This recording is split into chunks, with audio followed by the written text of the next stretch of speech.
Good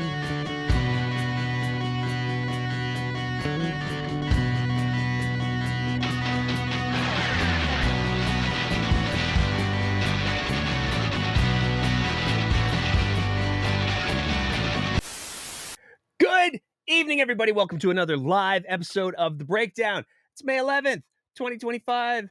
Happy Mother's Day to all of the mothers out there. I know it's a hard day for some people, so I don't want to lean into that too heavily. We have so much to talk about tonight. I'm going to try to get through the content side of the show as quickly as I possibly can, because on Wednesday, the last Wednesday we just had, we were supposed to try to do our open mic speakers corner. That did not happen. There were some scheduling conflicts, so my apologies.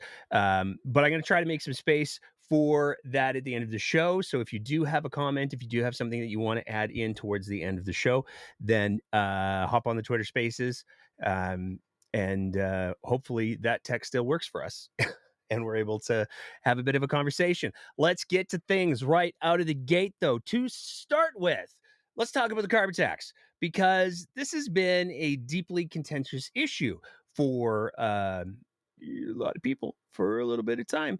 And a lot of it, again, has to do with a lot of misinformation and disinformation. But one of the big concerns coming out of the removal of the federal carbon tax by Prime Minister Mark Carney was, yeah, but are we going to see it transfer over? Thanks to the amazing economist, Dr. Trevor Toom. He's conducted an analysis, and it turns out, yes, it did carry over. If we take a look at the graph that Dr. Toom produced and posted to the Twitter machine, we can see very, very clearly that in Quebec, where they still have the carbon tax, if you compare the no change in carbon pricing versus the rest of Canada, there is a roughly 18 cents per liter differential. And that's not nothing.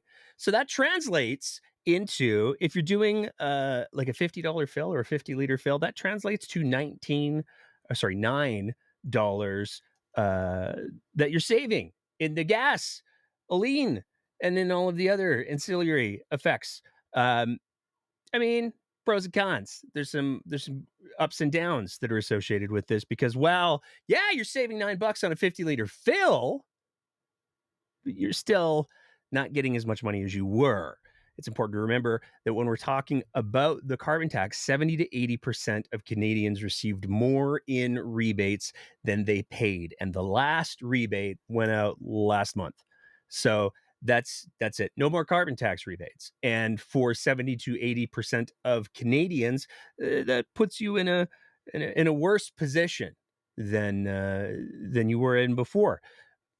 But you're saving, again, that $9 per fill, which, if you want to get technical, if you really want to drill down and get into the numbers, that is approximately 1/316th the value of a first-class ticket back from Mar-a-Lago. But we're going to get to that in just a minute. Before we get there, we got to talk about the recent teachers' vote.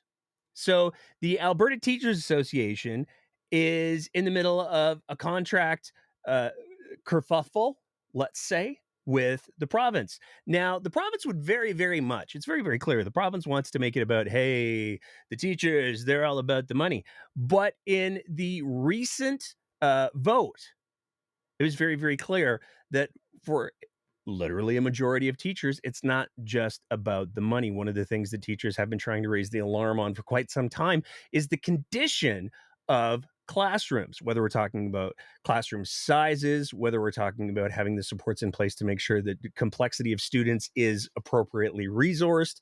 There's a lot of different factors that contribute to making a classroom a place where kids can actually learn.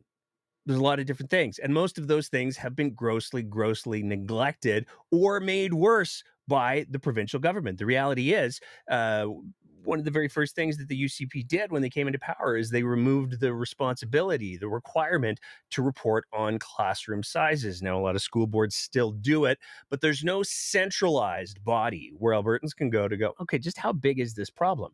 They did that sort of like, hey, as long as we remove the reporting system for the problem, that makes the problem go away, right?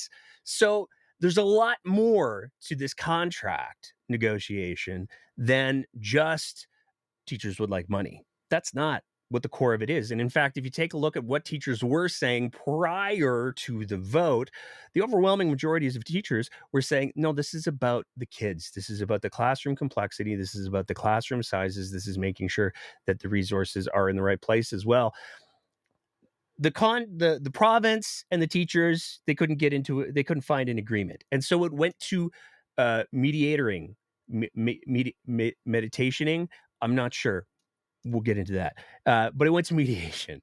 And the teachers just last weekend voted on the mediators.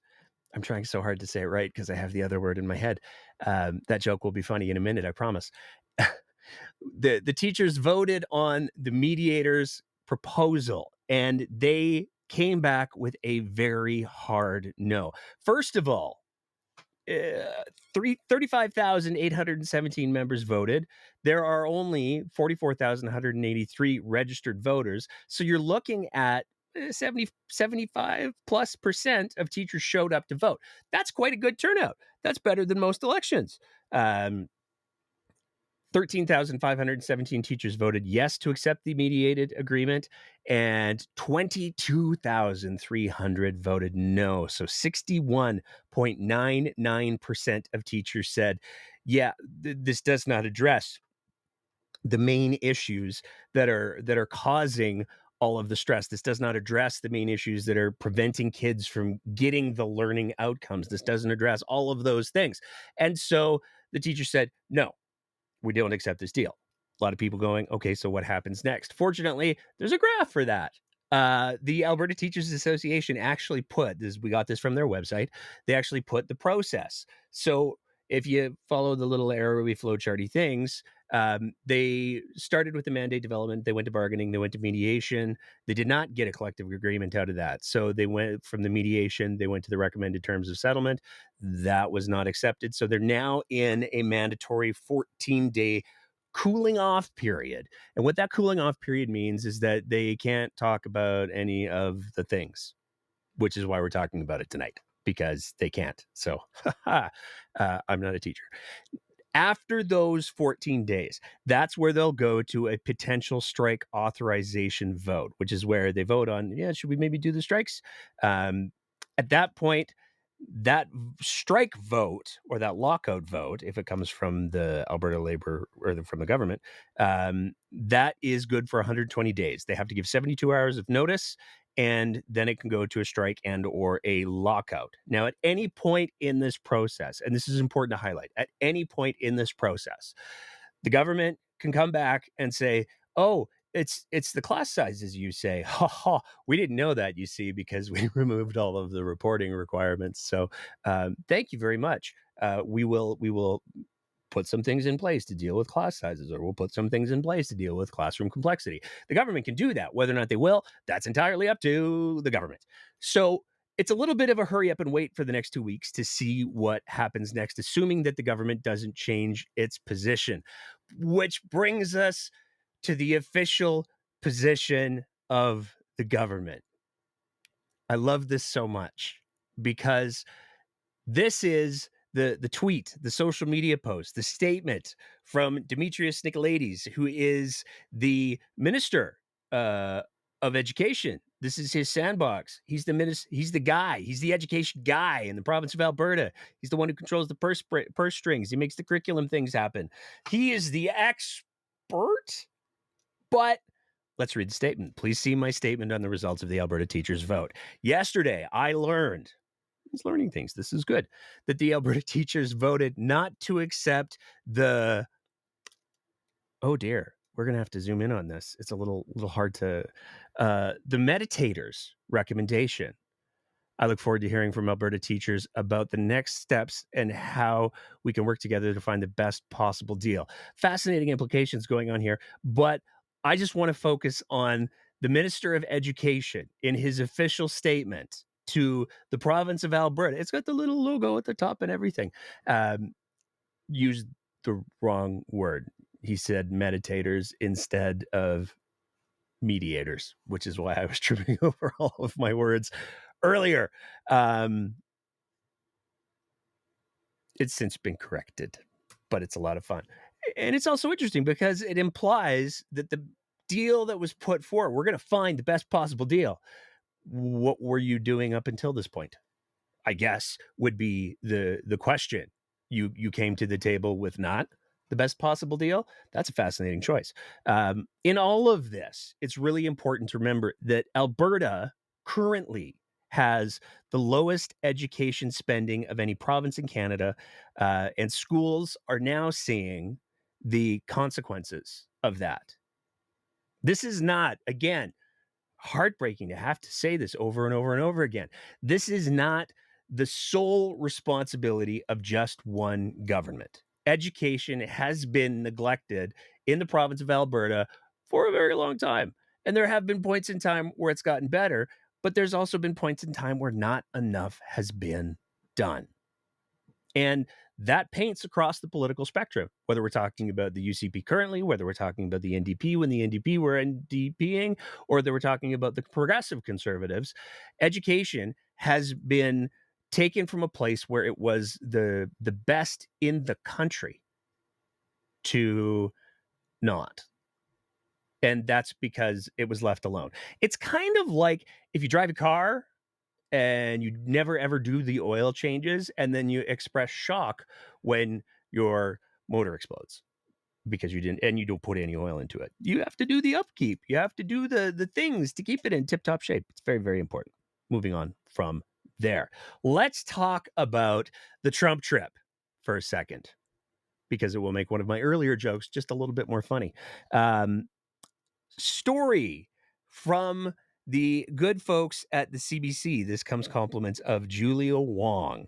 The CBC did a FOIP where they took a look at that trip, that surprise trip that nobody knew about until Daniel Smith posted it to social media after it was posted to social media by some other folks. How much did that cost? From the CBC story, records show Smith visited the Palm Beach, Florida club from January 10th to 12th, joined by Chief of Staff Rob Anderson, Principal Secretary Rebecca Pollock, and James Rajotte. I apologize if I'm not nailing the last name. Alberta's senior representative to the United States. The cost of flights, hotels, meals, and other expenses. So this is for Daniel Smith to go fly over to Mar-a-Lago and hang out with Donald Trump and Kevin O'Leary and Jordan Peterson.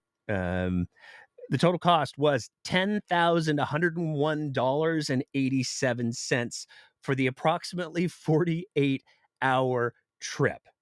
Travel was billed at $7,935 and included a one-way flight for Anderson in business class, that's first class, from Fort Lauderdale, Florida to Calgary, connecting through Montreal. That flight alone cost $2,848.70, and that's where my 316th joke from earlier factors. The jokes are always funnier when you explain them.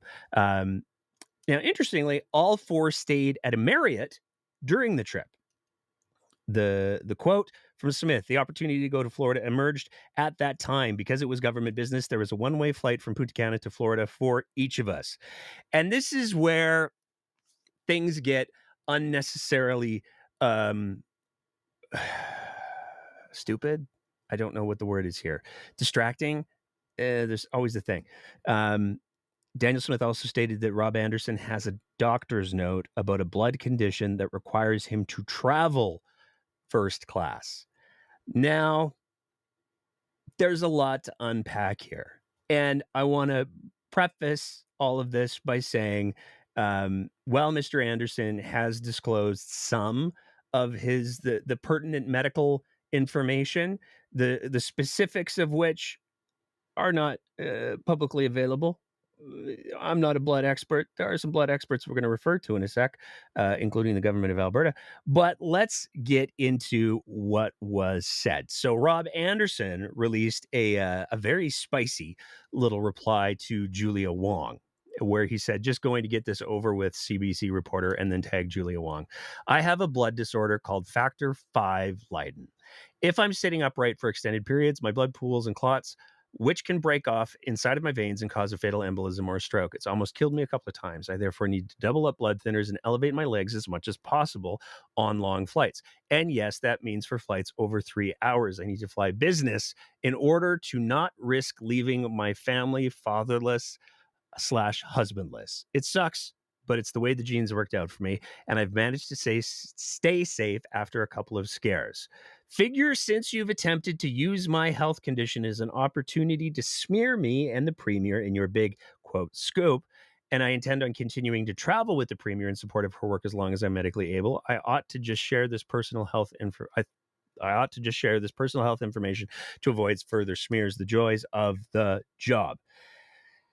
And this is where it gets a little dicey, because again, there are particulars that we are unfamiliar with, but it didn't take very long on social media for blood doctors, actual doctors of the bloods, to weigh in. Um, and they raised some very serious questions. This is one of the tweets. "I admit I'm not a doctor of blood. I admit I'm a doctor of blood cancers, not a clot specialist. So I asked my clot specialist colleague who had this to say," and then there's a screenshot of a conversation. "Hey, how are you? Just wondering, would you ever sign a note advising a patient must travel first class due to Factor V Leiden?" The response from presumably the clot specialist: "No, LOL, that is crazy." And it does get confusing, befuddling, perhaps even, because um, the implication of having the doctor's note is that if you're traveling with an employer, the employer would then have to pay the extra money so that you can fly first class on any flights over 3 hours.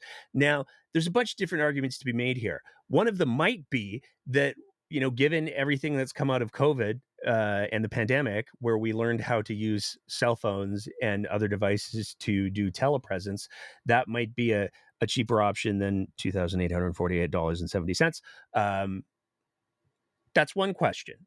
Perhaps maybe there would be a more fiscally responsive way to ensure that Rob could still support Danny while she has her principal secretary and the Alberta ambassador person, not actually an ambassador. Um, Perhaps that's how it could be navigated.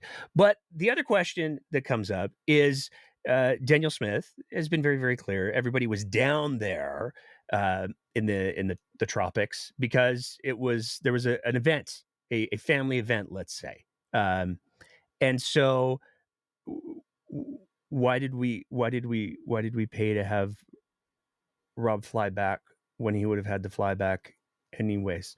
It's confusing. Um, But there's even more to it that's confusing, because we have these tweets that are reportedly, allegedly, uh, the result of doctors of the bloods.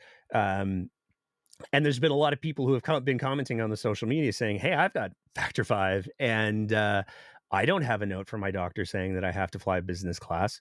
I just have to get up and walk around every once in a while." And in fact, if you go to the government of Alberta website, myhealth.alberta.ca, there are some recommendations from the government as to how to handle travel. And where it gets really confusing, and again, I'm not a blood doctor, but where it gets really confusing is when we get down to the travel piece. It says, "Try not to sit or lie down for long periods. If you are in bed at home recovering from an injury or surgery, ask your doctor how often you should move around to do exercises. If you're on a long car trip, stop every hour or so, get out and walk around for a few minutes. If you are traveling by bus, train, or plane, walk up and down the aisle every hour or so." So the recommendations from the government website the government of Alberta website on how to mediate the risk that's involved with Factor 5 is to get up and walk around. It does not say anywhere in the government recommendations that you need to elevate your legs and not move. So it's very confusing.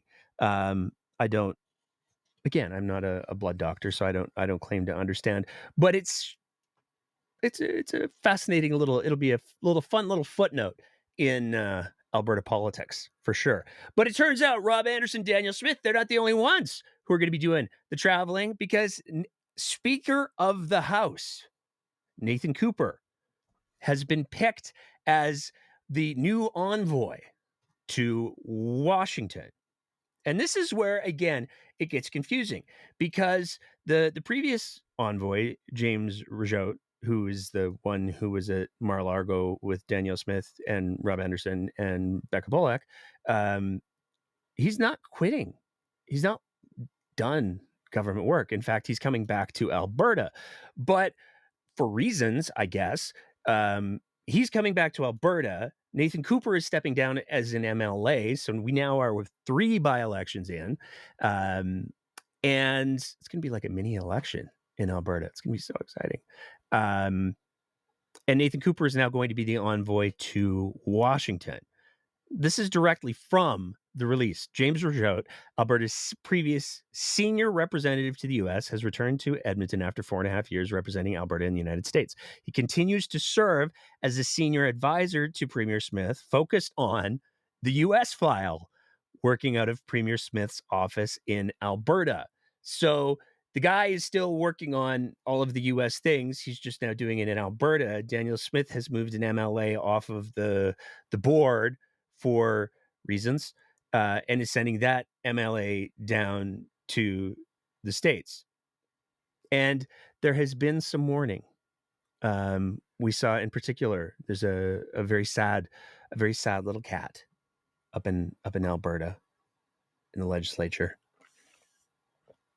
wistfully talking about so many memories. I'm talking about, of course, Hansard the Cat, which is a fascinating Twitter account that has been causing all kinds of problems. And allegedly, the government of Alberta, under Daniel Smith's direction, has directed significant resources to find out who's behind the account. Nobody knows. It's fun. This is why I don't understand how people don't find Alberta politics entertaining. We have all of this drama. We have medical crisis. It's like an episode of House. We've got medical crises. We've got drama. We've got secret Twitter accounts run by cats. There's so much going on. How do you not get invested in this? I don't know. Moving on from there, we got to talk about what is being referred to as the abortion caucus. There is an event that happens every year, and this event is an event called the March for Life, and it happens around the world. And it's basically where a bunch of forced birthers, anti-abortion, anti-choice folks go and walk around and say, oh, we don't like women being able to make decisions about their own bodies. That's not good. Somebody should put a stop to that. And that's what they do. But in Alberta, not only is that what they do, but they have MLAs speak at that event. Chantal de Jong, MLA from Chestermere. She spoke. She was a keynote speaker at this event on the importance of taking away women's right to make their own reproductive health decisions. And there were 10 UCP MLAs that attended the event. They posed for a picture. This was tweeted out by, he's out of jail. Oh, he's out of jail and he's doing all the things. So I get to say this picture was tweeted out by Marco Van Hogenbos. I missed the name just a little bit. It was tweeted out by Marco, and he was saying that he wished there was more UCP MLAs that would make their views on abortion heard. Now, this turns into a whole conversation that gets messy very quickly, because you will see legal people saying, well, yeah, but you can't take away the access to abortion. You can't do that. And then the counter argument to that is, well, yes, you can't take away abortion, but you can delist it as an option that the government of Alberta will pay for. So you can still get your abortion if you want to, but you have to pay for the entire thing out of pocket. It's no longer covered as part of healthcare. And this is a hugely contentious issue, he said, standing in front of the camera with his Y chromosome. I got no illusions about that, folks. But there's some nuance here because there are parts of the question that are undecided. And the reality is we have a government that will do things that are on their face patently unconstitutional. We've seen it in a variety of areas.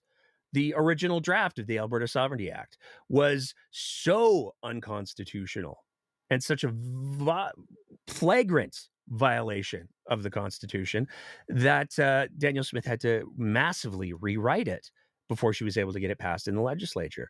We are seeing challenges around the access to healthcare for trans individuals. There's lots of examples where the UCP has gone. Take a look at the compassionate intervention, which is the very nice branded name for forced treatment, which the medical evidence is all it's very, very bad. The lived experience is all it's very, very bad. There's no evidence to support it. And it is a violation of multiple charter rights. There's like 3-4 different sections of the charter that this law violates, but they went ahead and they did it anyways. And until somebody steps forward and says, hey, you did that to me, I did not like it, I would like to take you to court now, it's very, very difficult to initiate a charter challenge until a wrong has been done. So, exceptions to every rule, those are the broad strokes. All of that being said, let's go back to the delisting thing, because this is not a new idea. This is from an Edmonton Journal article on April 5th, 2012. It was written by now Alberta Senator Paula Simmons, I might add.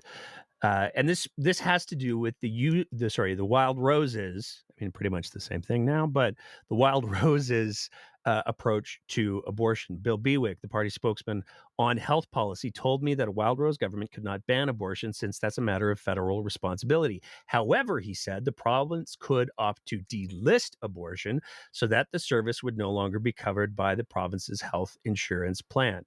We have no plans to address this issue. We will not legislate on it, Bewick told me.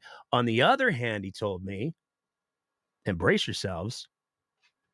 On the other hand, he told me, the party does favor citizen-sponsored referenda on a wide range of issues. People are free to initiate referenda on any issue that they want.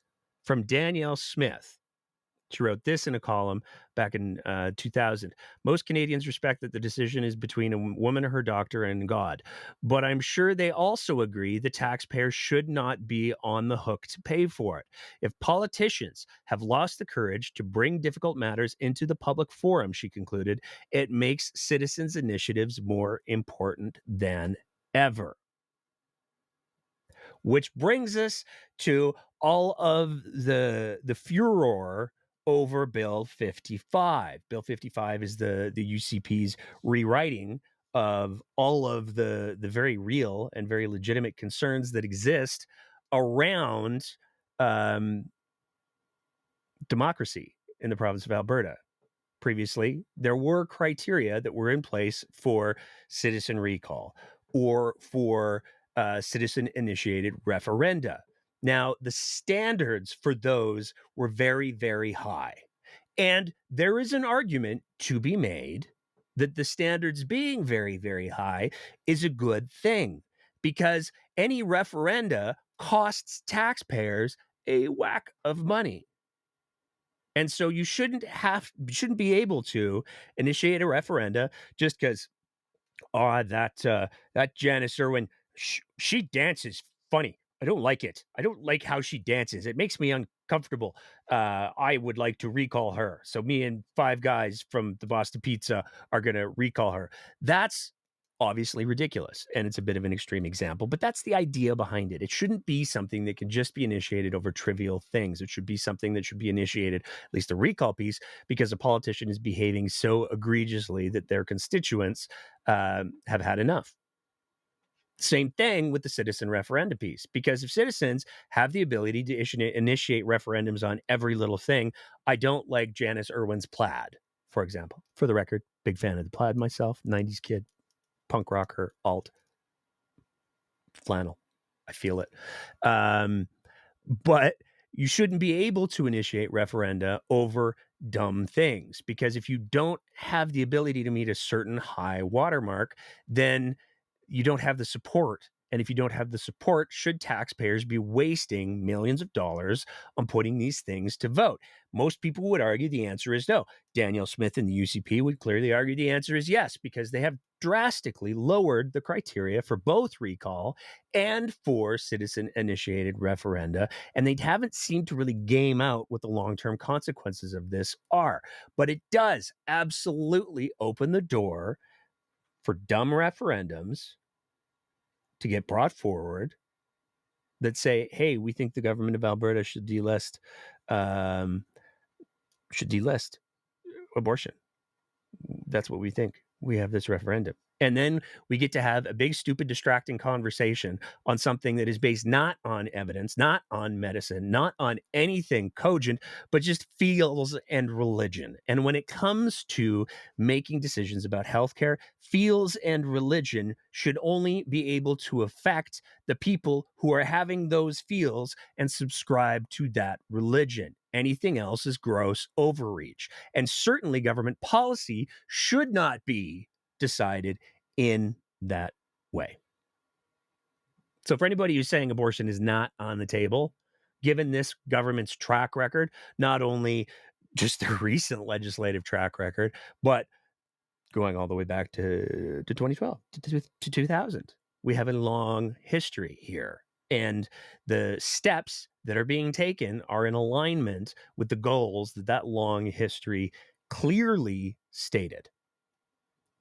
Which brings us to the speech, because Danny did a speech, and we're not going to play the whole thing. Don't worry.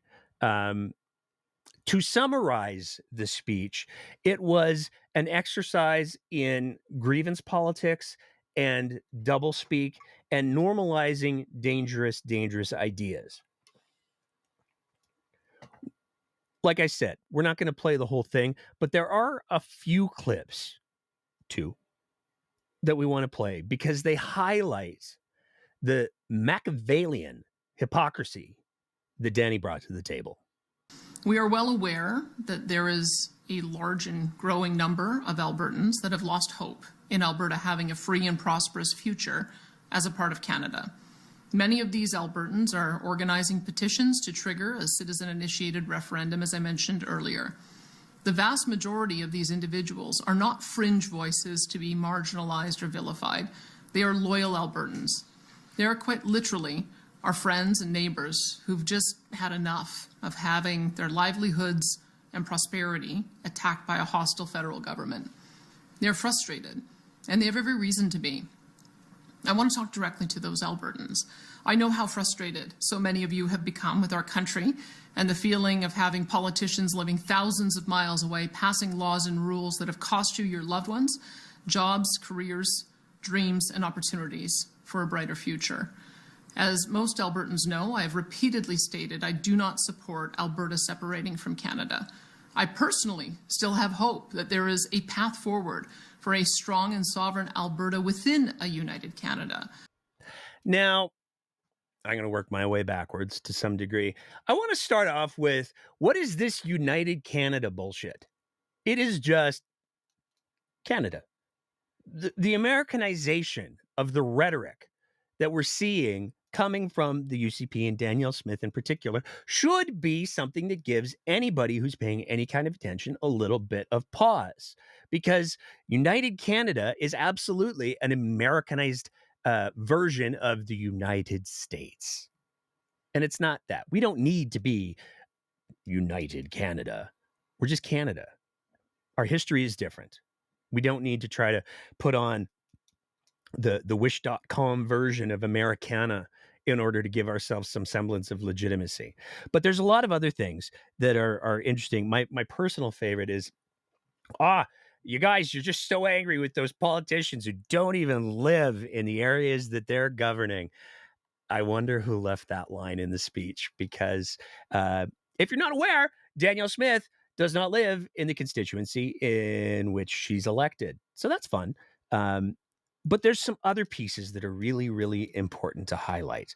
She openly admits, she openly states that the UCP, the Premier's office, is well aware that there are petitions that are being organized. There are petitions, people are moving forward with petitions. The boots are on the ground, the wheels are rolling, the cows are being milked. I don't know.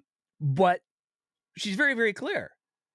She knows that there are petitions that are being organized to pursue separation. This gets to be important later for a long list of reasons. She also says that these are not fringe voices. And then she talks about loyal Albertans.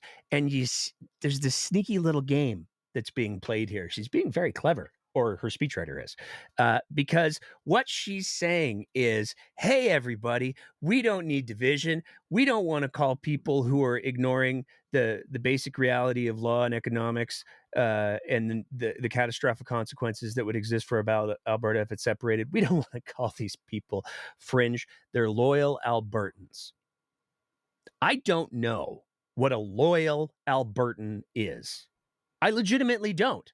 I'm not sure of the swearing in ceremony that occurs when somebody moves to Alberta. I don't know what the citizenship ceremony is. I was born in this province, and I don't know what a loyal Albertan is. So I don't know. Maybe hit me up in the comments if there was some sort of loyalty uh, vow you had to make when you moved to the province of Alberta. But to my knowledge, there is not one. And that's because Albertans are Canadians, period. Or the people living in Canada, but they're Canadians. That's it.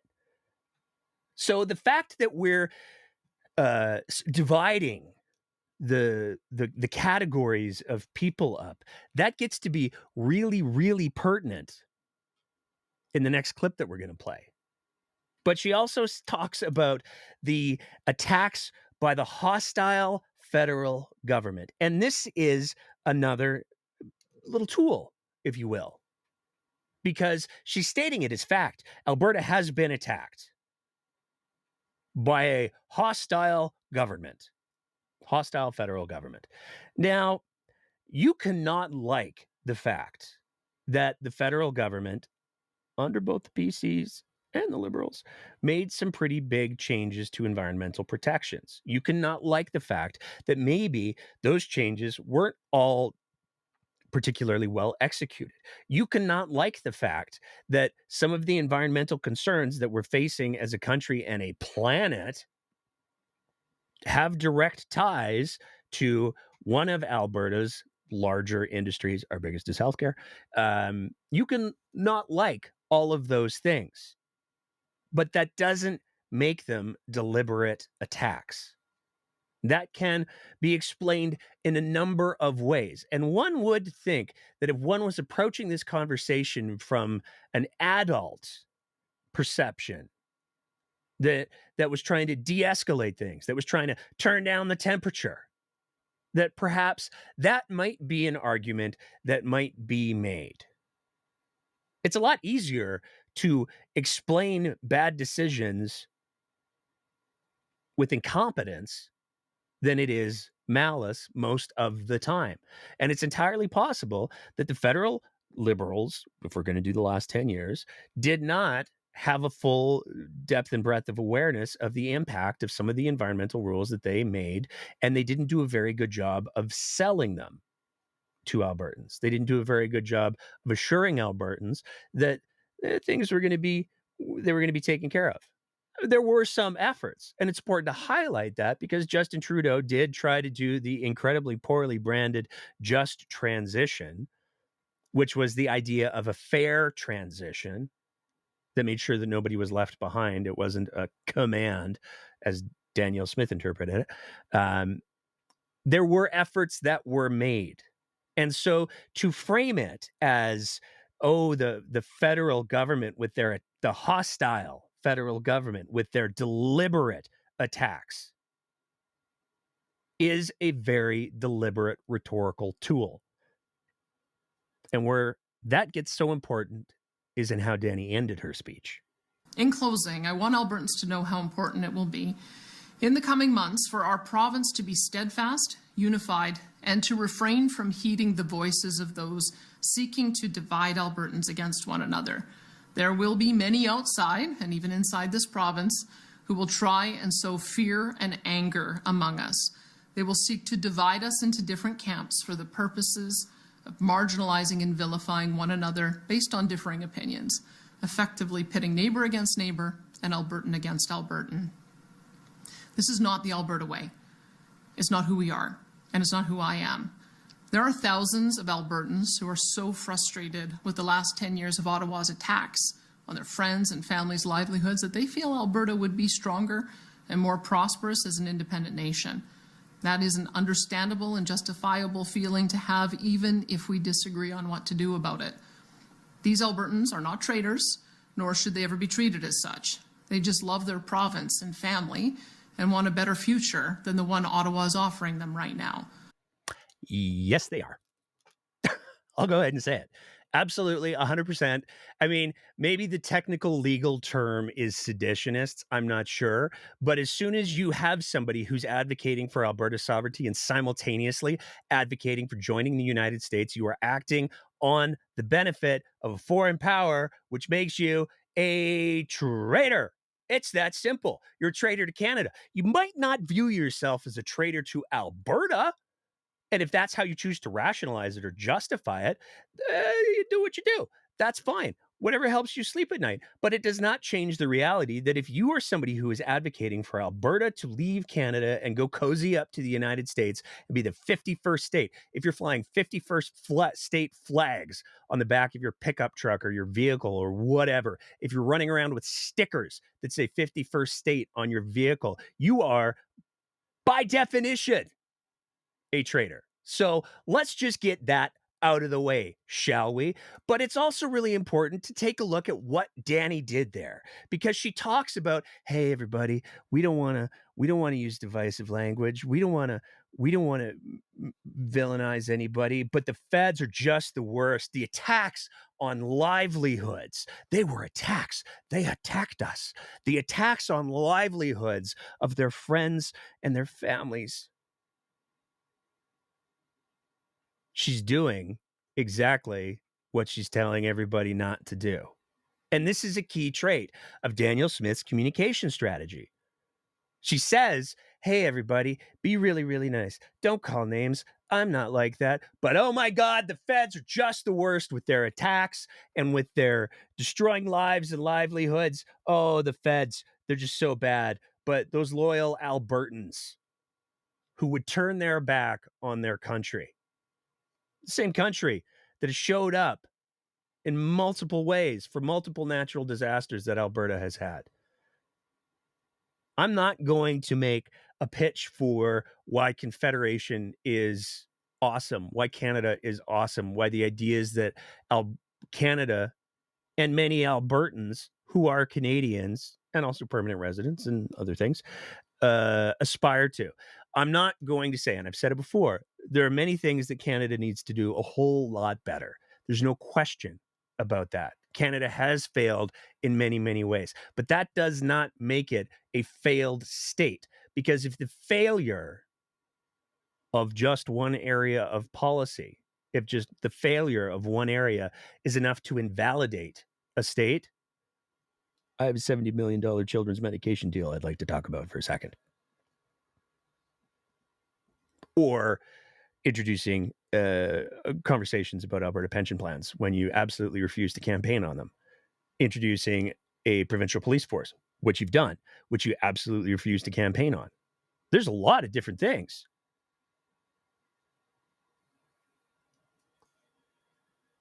If you are reframing the history of Canada in a way that is politically expedient for you, it is disingenuous. And let's be clear, it's a complete and total failure of leadership. And at the end of the day, as we're going to see as we go through the rest of Danny's comments, um, that's what this is. This is not just a failure of leadership, it's an abdication of leadership. There are some people who make up my party, maybe 65%, says a recent poll, who would like to see Alberta leave. I don't want to have difficult conversations with them because it's easier to just say, oh, the chemtrails must be the Americans, than actually take responsibility for the role that I decided to run for and say, look, everybody, I get that you're pissed off about all of the side effects and all of the consequences of the environmental policy that the federal government has put forward. But I don't think that they were deliberately targeting Alberta. And I think that we're better as a country. So let's talk about how we can move forward from there. It's that easy. But that is apparently all the way out of Danny's wheelhouse. So let's get into the rest of the things, because the very next day after she had that the televised um speech live the televised live speech, sorry, I got to get my hands right, the televised live speech, after she had that, she then had a press conference, and the press conference, it did not go uh so good.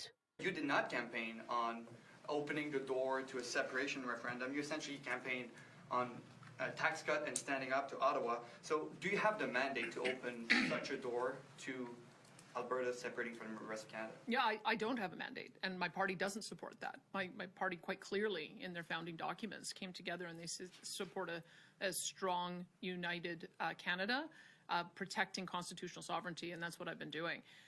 A citizen-initiated referenda would be, by definition, initiated by citizens.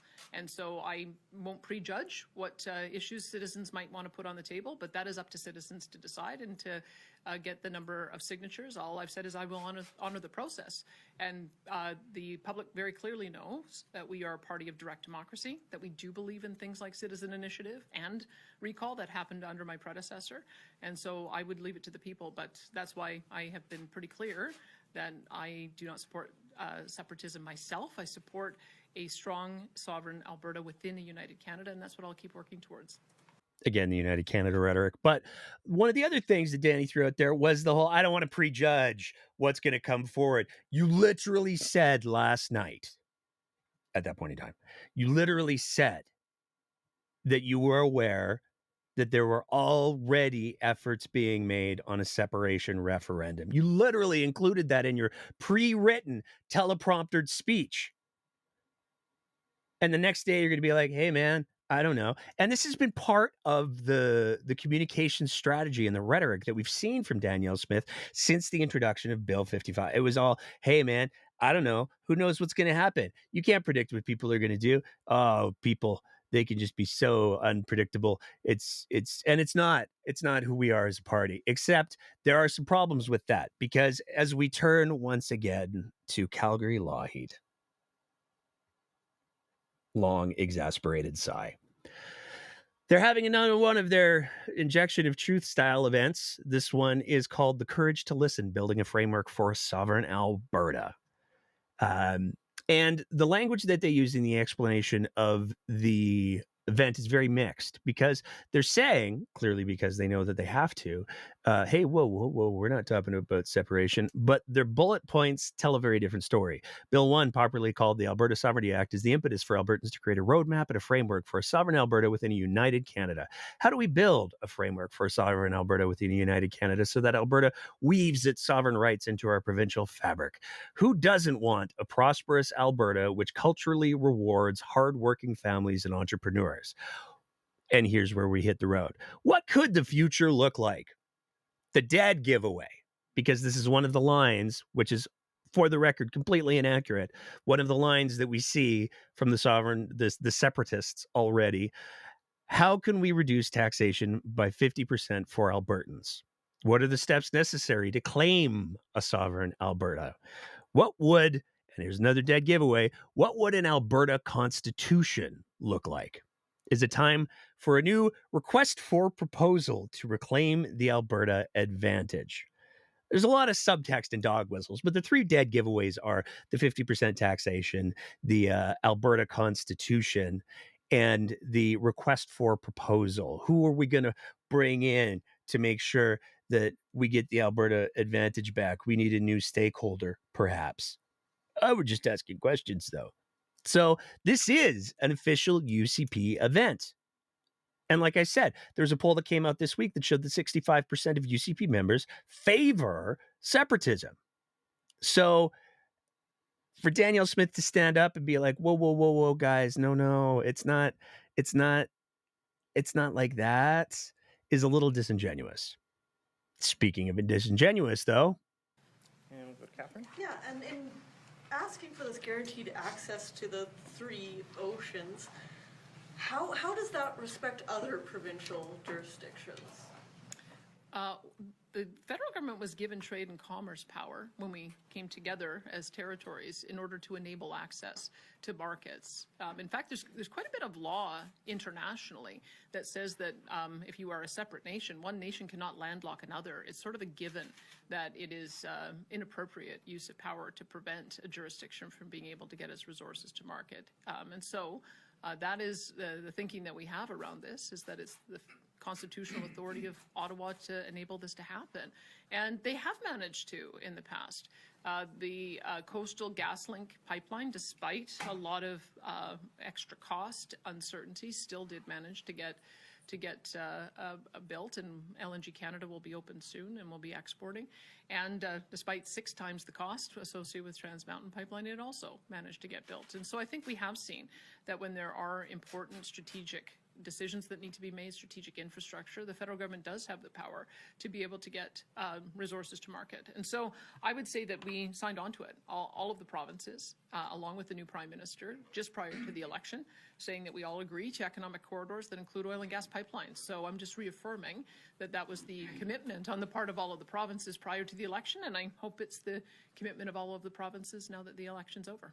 Now, once again, we've got Danny doing a very, very good job of being very, very disingenuous because, first of all, we're not landlocked. She literally just listed off 2 new pipelines that have been built very recently that get Alberta access to tidewater. So we're not landlocked. There's the first piece. The second piece is, with this piece of international law that everybody likes to talk about, that it seems like nobody has read, or very few people have read, what they're talking about is an obscure piece of international law under the United Nations, which is ironic as all hell.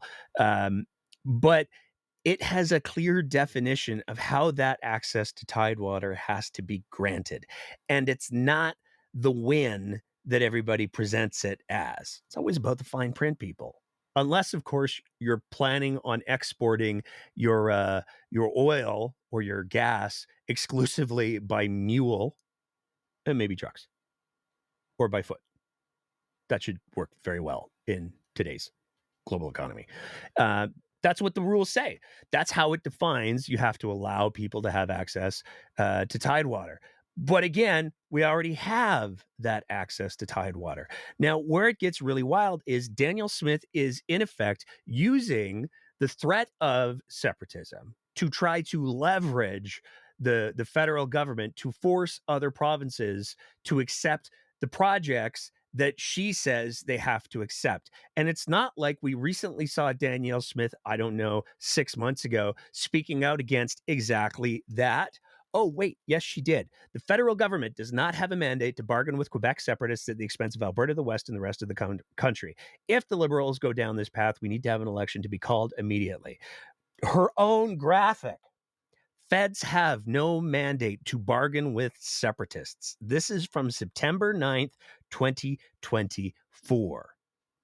So again, the hypocrisy is very, very real. And this is part of the problem. And this is part of Alberta's big problem. Danielle Smith does not take principled positions. She takes politically expedient positions. And she takes those positions whenever it works best for her.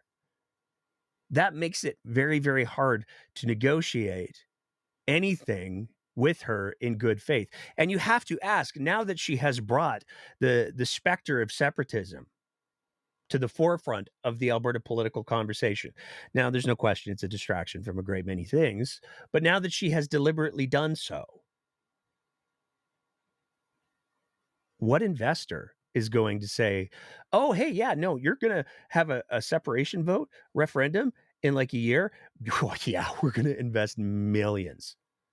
Nobody looking to have a long-term relationship with Alberta is going to invest any kind of money into Alberta in that kind of environment. No other provinces are going to sign off on the kind of nation-building projects that we aspire to, with Danielle Smith saying, and we might leave in a year. We might try to leave in a year. I don't know. It depends on what the people say with the incredibly low threshold that I have now set. But there was a lot more to the press conference than just that. Because as Smith was saying, hey, you know what? We're just going to tell the federal government to make the other provinces do what we want because we know they can do it because they did it with TMX. There was no major negotiations that had to happen around that, and it didn't balloon in costs. But they were able to make it happen, so we want them to do that for us every time. Doug Ford on Tuesday said that this is a time to unite the country, not people saying, oh, I'm leaving the country. And Daniel Smith was asked about that at that presser. Do you think he should stick in his own lane? Or, what do you say as any kind of a retort? Well, I don't tell him how he should run his province, and I would hope that he doesn't tell me how I should run mine. But we have a very respectful relationship, and I hope that continues. She literally is. She's literally saying to the other provinces, hey, you know what?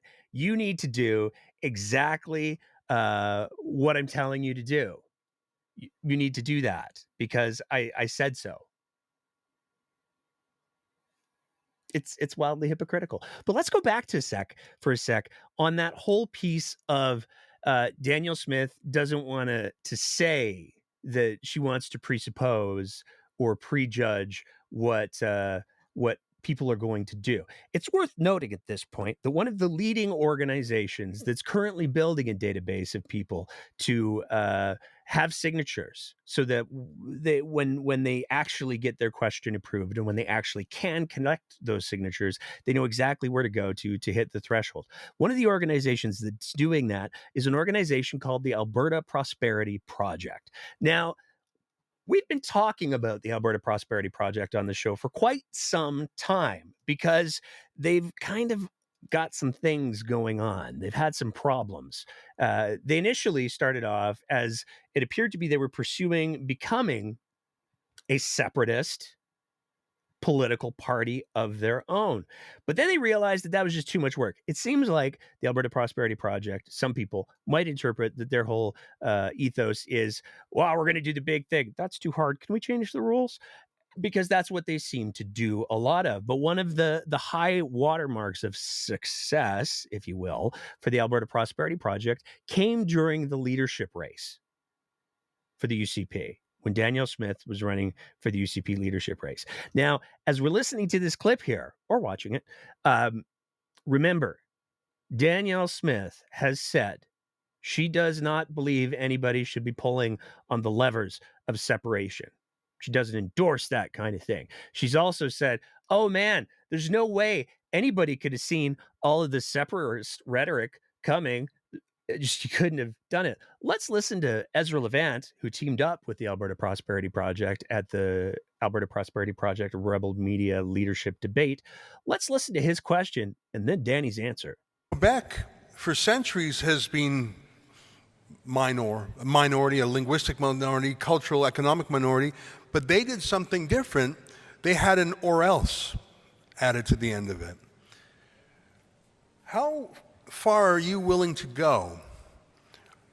Are you willing to say, we want these things or else?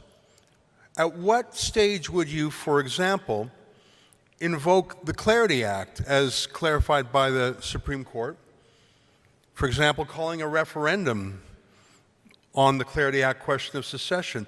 Do you have an or else in mind? What is it and what would make you use it?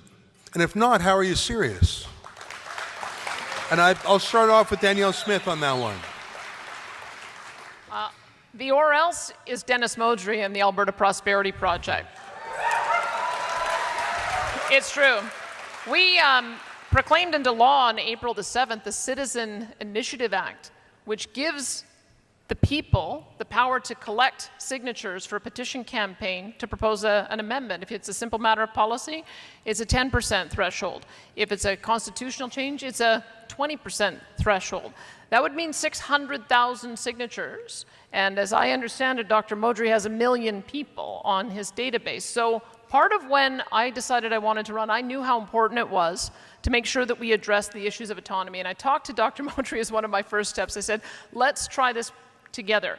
Let's get as much autonomy as we can, full well knowing that he's got the power, you've got the power.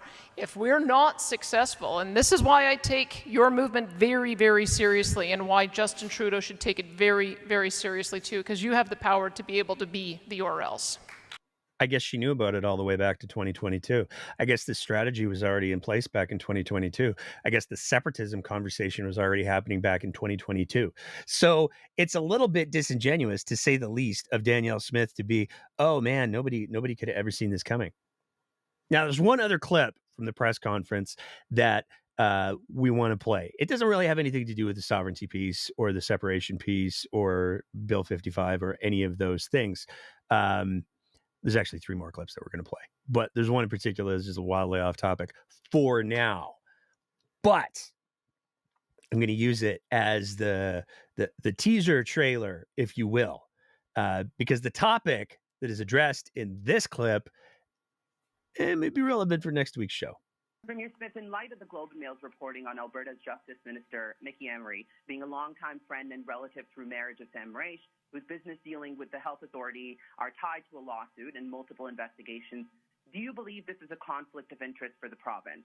I want to be clear here before you answer. I'm not asking necessarily about whether this is against Alberta's Conflict of Interest Act. I'm asking this question because I want to know whether you think this is an appropriate relationship for the sitting Justice Minister and Deputy House Leader of Alberta to have with Mr. Mraiche. I'm not sure what you expect him to do. Should he divorce his wife so he doesn't have the relationship with the cousin anymore? Like, I think you're being unrealistic. We all have relationships. And the key for conflict of interest is that you cannot make decisions on anything that might benefit a private interest. He has made no decisions on anything that would impact the person you're questioning. So that's why the conflict of interest law matters, is because these do have very clear rules we're supposed to follow. There are very clear things we're not supposed to do. And I can tell you that Minister Mickey Emery is in no conflict of interest. Now, this is where it gets complicated because, first of all, if you're going to say, hey, I think you might be being unrealistic by asking the Justice Minister to make sure that he's firewalled himself away from the 6 ongoing investigations into the corrupt care scandal, to jump from, yes, that firewall should be put into place, to, oh, so you want him to divorce his wife? How cruel. To make that leap is, I feel like, the textbook definition of unrealistic. But again, Danielle Smith is playing with words a little bit here because she's saying, hey, the Conflict of Interest Act, it says these things and it has strict rules for what we can and can't do. First of all, she changed those. She rewrote the act to make it easier for people to get the things, do the things. If we were applying the same standards that existed prior to Danielle Smith changing the act to multiple ministers in the UCP government, they not only would be in an obvious conflict of interest, they still are, to be clear, but they would be in breach of that act. They would be quite literally breaking the law. How did Danny get around that? She changed the law. It's nice when you can do that, I suppose. But this is sort of an ongoing thing, this corrupt care scandal and all of the children's medications and all of that stuff. And as many people are aware, I am currently the subject of a $6 million lawsuit by Mickey Emery's family member, which is cool because It's the government, the premier's office allegedly tried to have me fired from my role as a paramedic, and then somebody who has close ties to the premier's cabinet launched a $6 million lawsuit against me. I'm sure that's just purely coincidental, but I haven't stopped. We haven't stopped. The show has not stopped in digging into the whole medication procurement piece. And this week, oh, we got us a Foyt back. I'm not allowed to talk about it yet. It is, I will say this before we move on from the whole Mickey Amory, Sam Mraiche Crep Care thing. It is spicy enough that I will be reading again from a script next week, and that script will have had been approved by legal counsel, because that's how spicy it is. That's how big deal is. So next week's show, you're not going to want to miss that. But getting back to Danielle Smith destroying Canada, she was also asked. She was also asked about the questions of First Nations, because the night before, there were two First Nations chiefs that had a press conference where they said, "Oh, we don't like any of this at all." And Smith was asked about that. Premier, chiefs from treaties 6, 7, 8, 4, and 10 are speaking about the possibility of a sovereignty referendum in about an hour. Now, they have overwhelmingly said that they oppose this kind of referendum and say it violates their treaties. So why are you giving separatists the chance to force a referendum question next year? I'm not sure what their sovereignty referendum would be. I mean, they already have sovereignty within a united Canada. They have absolute jurisdiction over their own treaty territories, the reserves, and so I'm not quite sure what they would be asking for. Now, it's pretty clear Smith didn't understand the question, because she was asked, "Hey, you got these chiefs, and they're saying, we do not like what you're doing. Why would you enable separatism?" And Smith interpreted the question as if it was the First Nations chiefs that were pursuing separatism. It's a very, very strange clip, but it's an excellent pivot point to our next topic.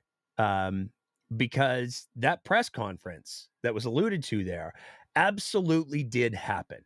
And we're going to play a few clips from that press conference, because they're so important. They're so important. Here's the first one. Okay. Itamitsistuko. Estoy ko kaya utukan. Stomkto a pikani. A boxy pikani. Good afternoon. My name is Chief Troy Bossman Knowlton. My traditional name is Bearhead. I come to you from the Piikani Nation in southern Alberta, and the president of the Blackfoot Confederacy. The alarming statements and actions the province has been taken is being met head to head by the chiefs of Alberta. We've come together to issue a statement and to strategize on how we're going to get the message out to the Premier and to all of Alberta that this is treaty country. And any talk of separation is really insanity, because there is no pathway to separation.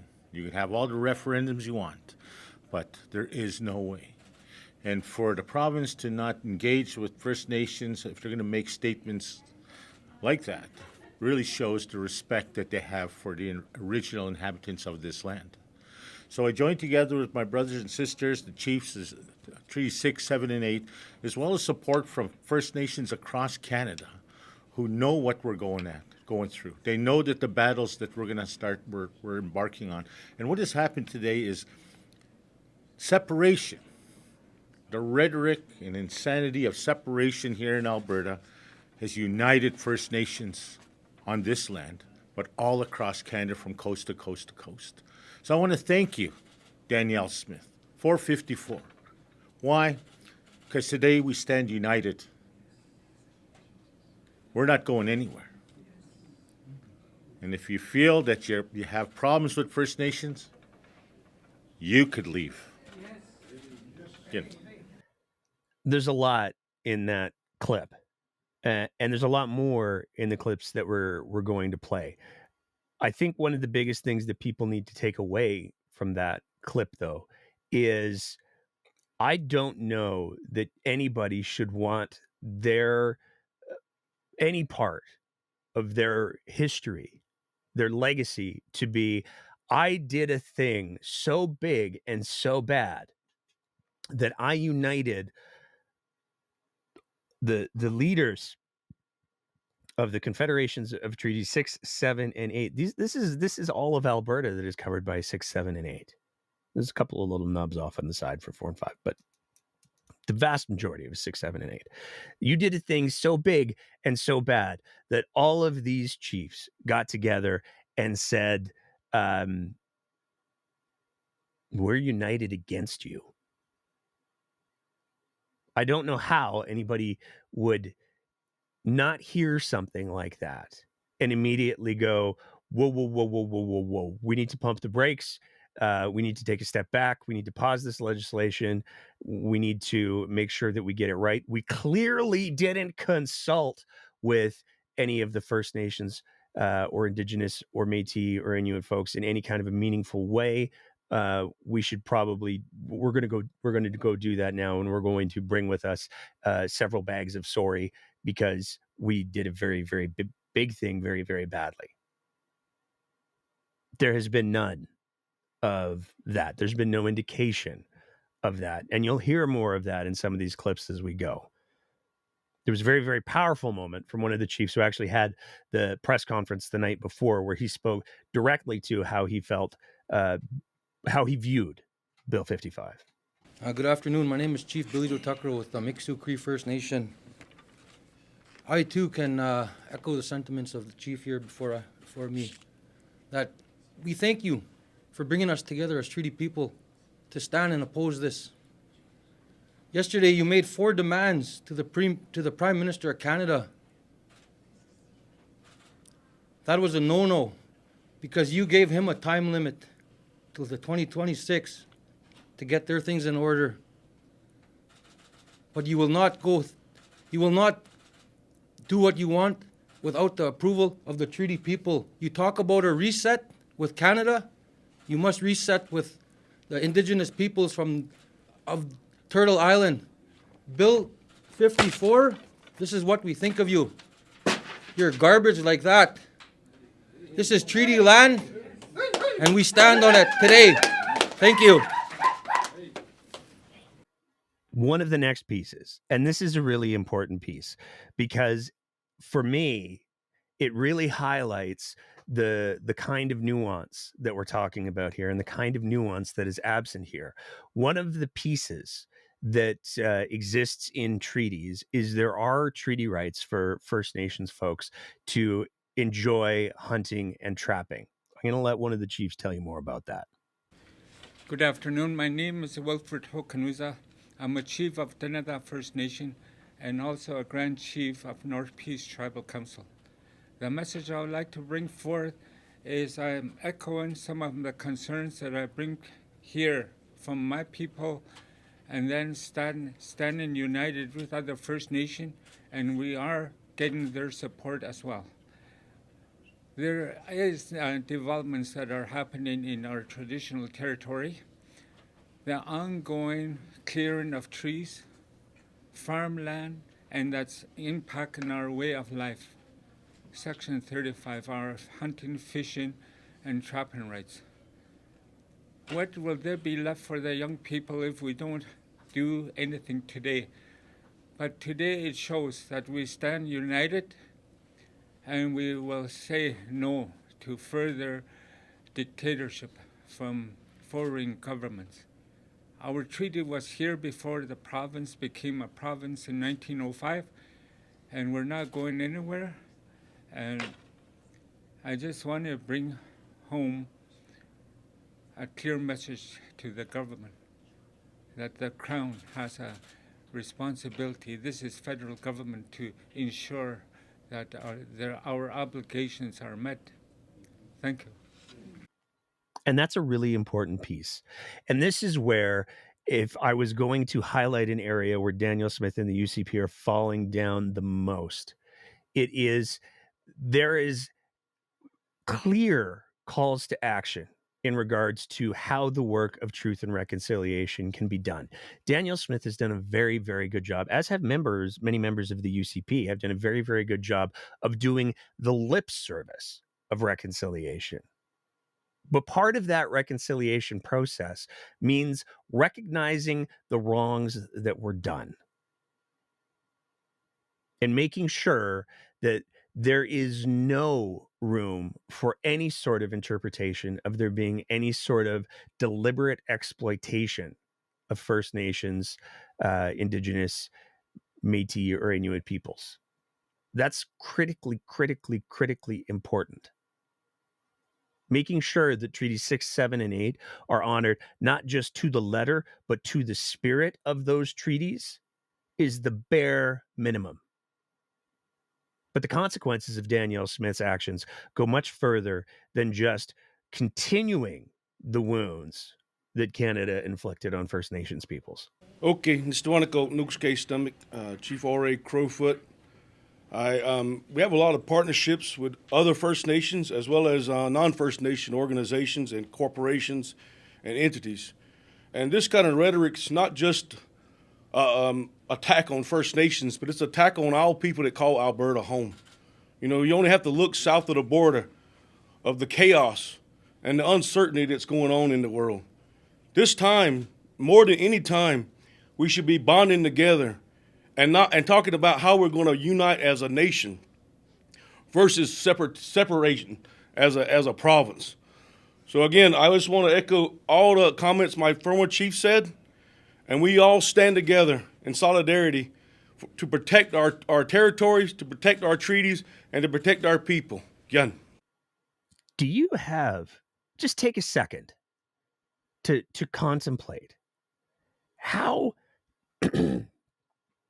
how bad the situation has to be, how so on the wrong side of history you are when First Nations chiefs are saying we need to stand together as a nation, talking about Canada.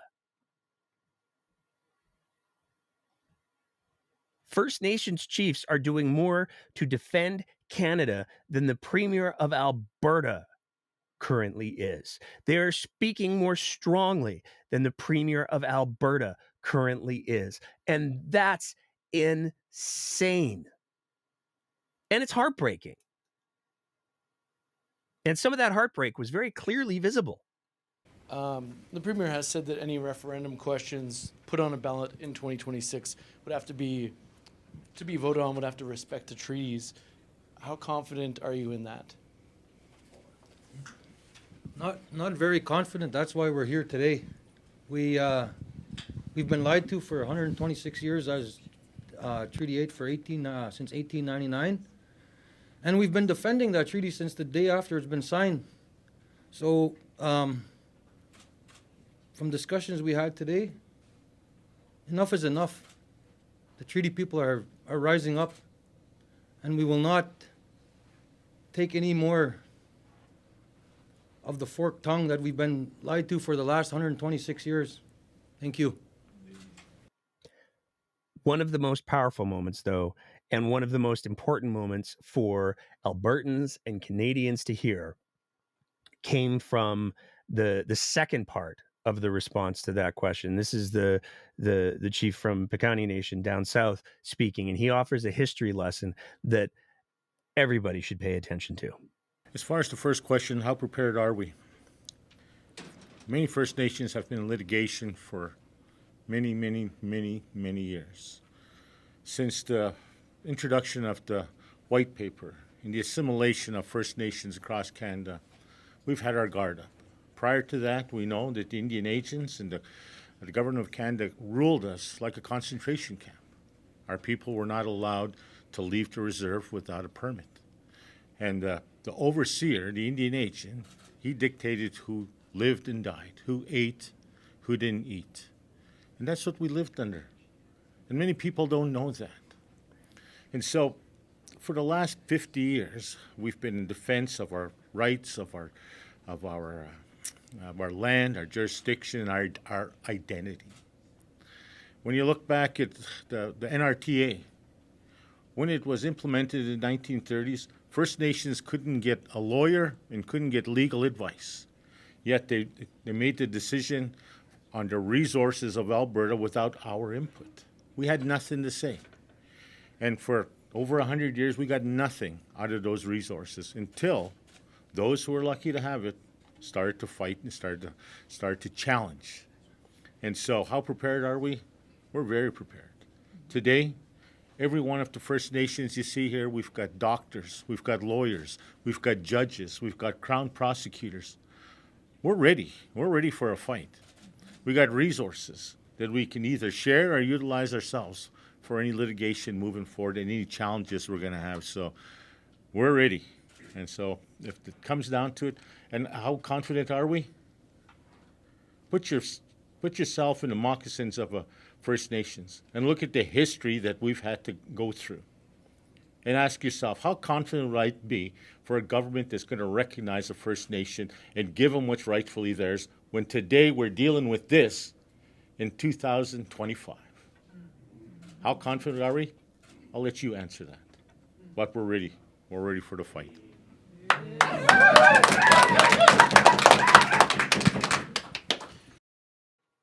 And this is the ultimate failure of not just the Alberta government, certainly also in many ways the federal government.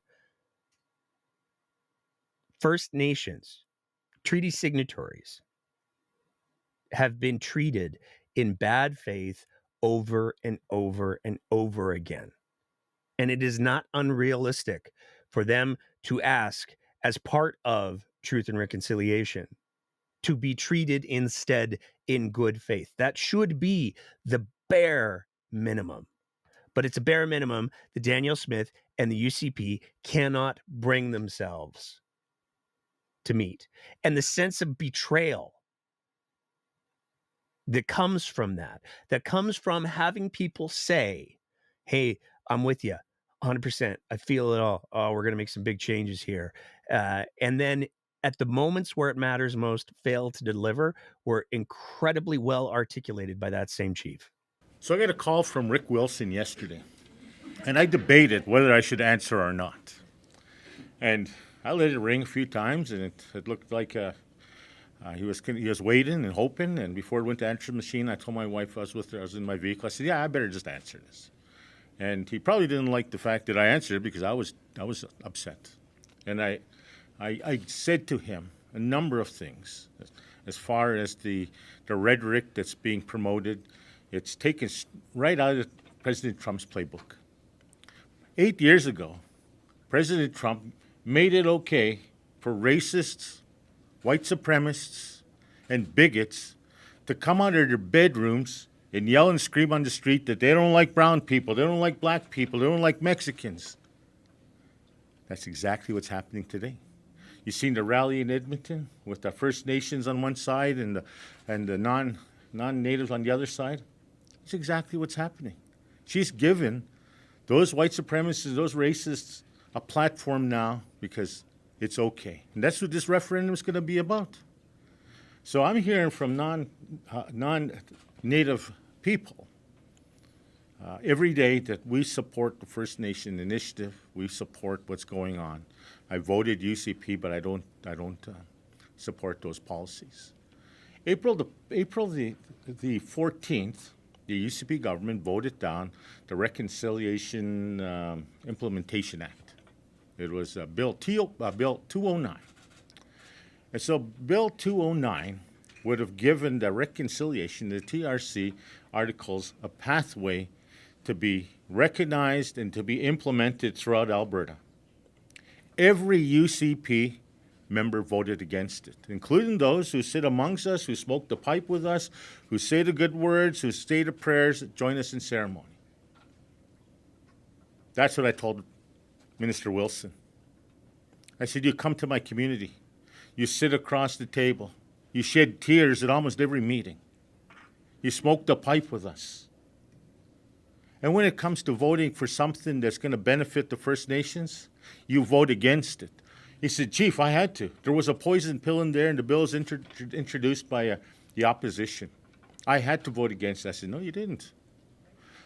if this bill was going to pass unanimously, which it was, there's no doubt about it, you, as having supposedly some First Nation or Indigenous, I believe he's Métis, some sort of connection to the people, the original, the Niitsitapi, the real people of Alberta, you supposedly having that connection, you could have abstained. Simple as that. Instead of towing the party line, you could have told the party, I'm going to have to either vote against or I'm going to have to abstain because of my relationship to the people and who I present myself as. But yet, you voted against it. You had nothing to say. I was choked. I'm a politician. If there's something I'm not going to support, but I know it's going to be unanimous, I'll just abstain. And that's what he could have done. But nevertheless, that's what the province of Alberta has been doing. That's the type of behind-the-scenes rhetoric and actions they've been taking against First Nation. So, I just have to say we're ready. We're moving. And you're gonna see a lot more coming from our team, of our leadership, not only here, but across Canada. And so, with that, thank you. Now, compliments of Sean Amato, who's a journalist with City TV News, he was able to catch up with Rick Wilson and ask him how he felt about being called out in such a direct way. And I really want to frame this. When somebody has spoken publicly and said, I am so disappointed in who this person is, when they've said this person has not behaved in the way that aligns with who I thought they were, you would think that you would choose your words very carefully. What words did Rick choose? Well, I'd like to run and hide, but no, I can't do that, not allowed. So, I mean, I'm going to have to stand up there and take the heat, and whatever happens, happens. But, like I say, I've got a good relationship with the Chiefs, and they know I've got a heart for them, and I want to continue working with them, and they've told me they want to work with me. And I'm hoping this doesn't affect our relationship that much, and once we get through this, that we can get back together and work together. I'm pretty confident that the right response to somebody expressing that much disappointment is not, I want to run and hide, but I'm not allowed to. I'm pretty sure the right response isn't, in effect, they'll get over it. I didn't hear anywhere in that clip, and maybe there's another clip floating out there that hasn't crossed my path, but I didn't hear anywhere in that clip an apology. I didn't hear any kind of remorse. The only thing that comes through in that clip is, oh boy, I don't want to be held responsible for what I've done. I want to run and hide. The only thing that could put more insult into this whole gross situation and the gross behavior by the government would be is if the Premier of Alberta, who has been found to invoke alleged Indigenous heritage. She claimed to be Métis once. She also claimed to be Cherokee once. APTN did a deep dive investigation. They weren't able to find any evidence of either of those things. So, do with that what you will. But Danielle Smith has a history of being deeply, deeply performative in order to try to score points. Many people noticed on Monday, the day of the live speech, Danielle Smith appeared in the legislature wearing a red dress pin. Monday is one of the big days for recognizing missing and murdered Indigenous women and girls.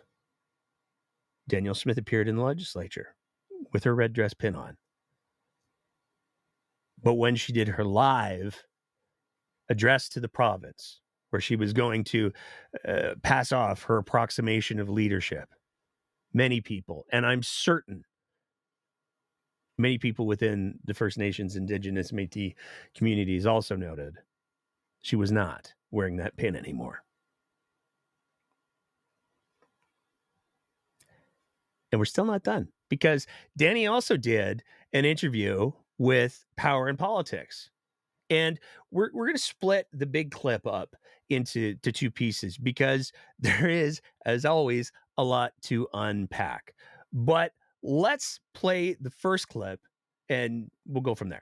How is it helpful, though, Premier, with respect to open the door to, for example, a citizen-led referendum on separation if your overall objective is to engage in more fruitful negotiations with the federal government? And if, in fact, that referendum results in a vote to separate, would you?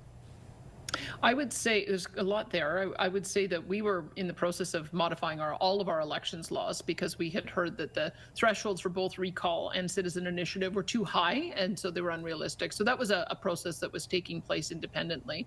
It may well be that this is an issue around autonomy is the first one that garners enough signatures to be put to the people.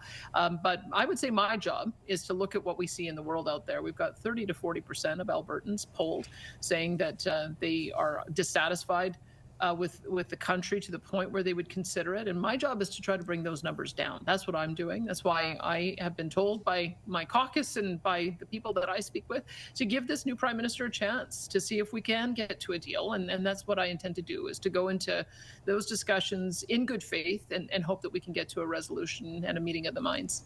Isn't the easiest way to quell that sentiment to say it won't happen?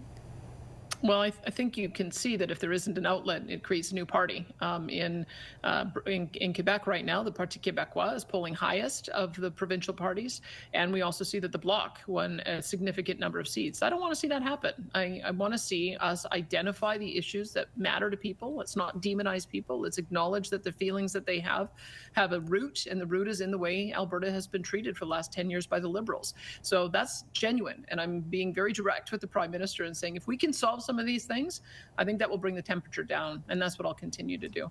Now, it would be easy to focus on we're going to change the rules anyways, what are you going to do? But the real point of that clip is where Danielle Smith acknowledges her biggest concern.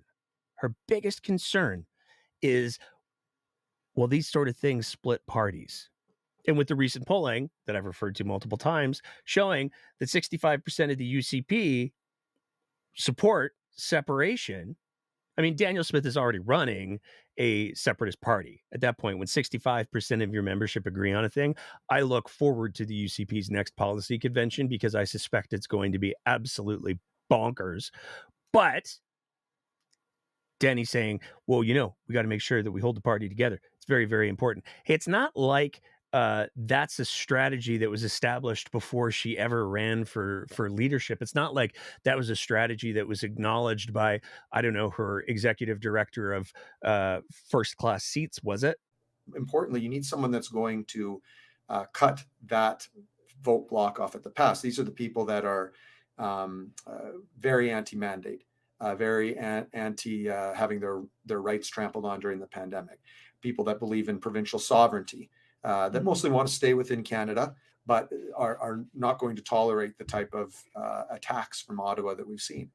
And whoever the leader is going to absolutely have to appeal to that type of voter if they're going to have a chance to keep the UCP coalition united and win the next elections. Boy, watching Danny nod on the side there sure is telling, isn't it?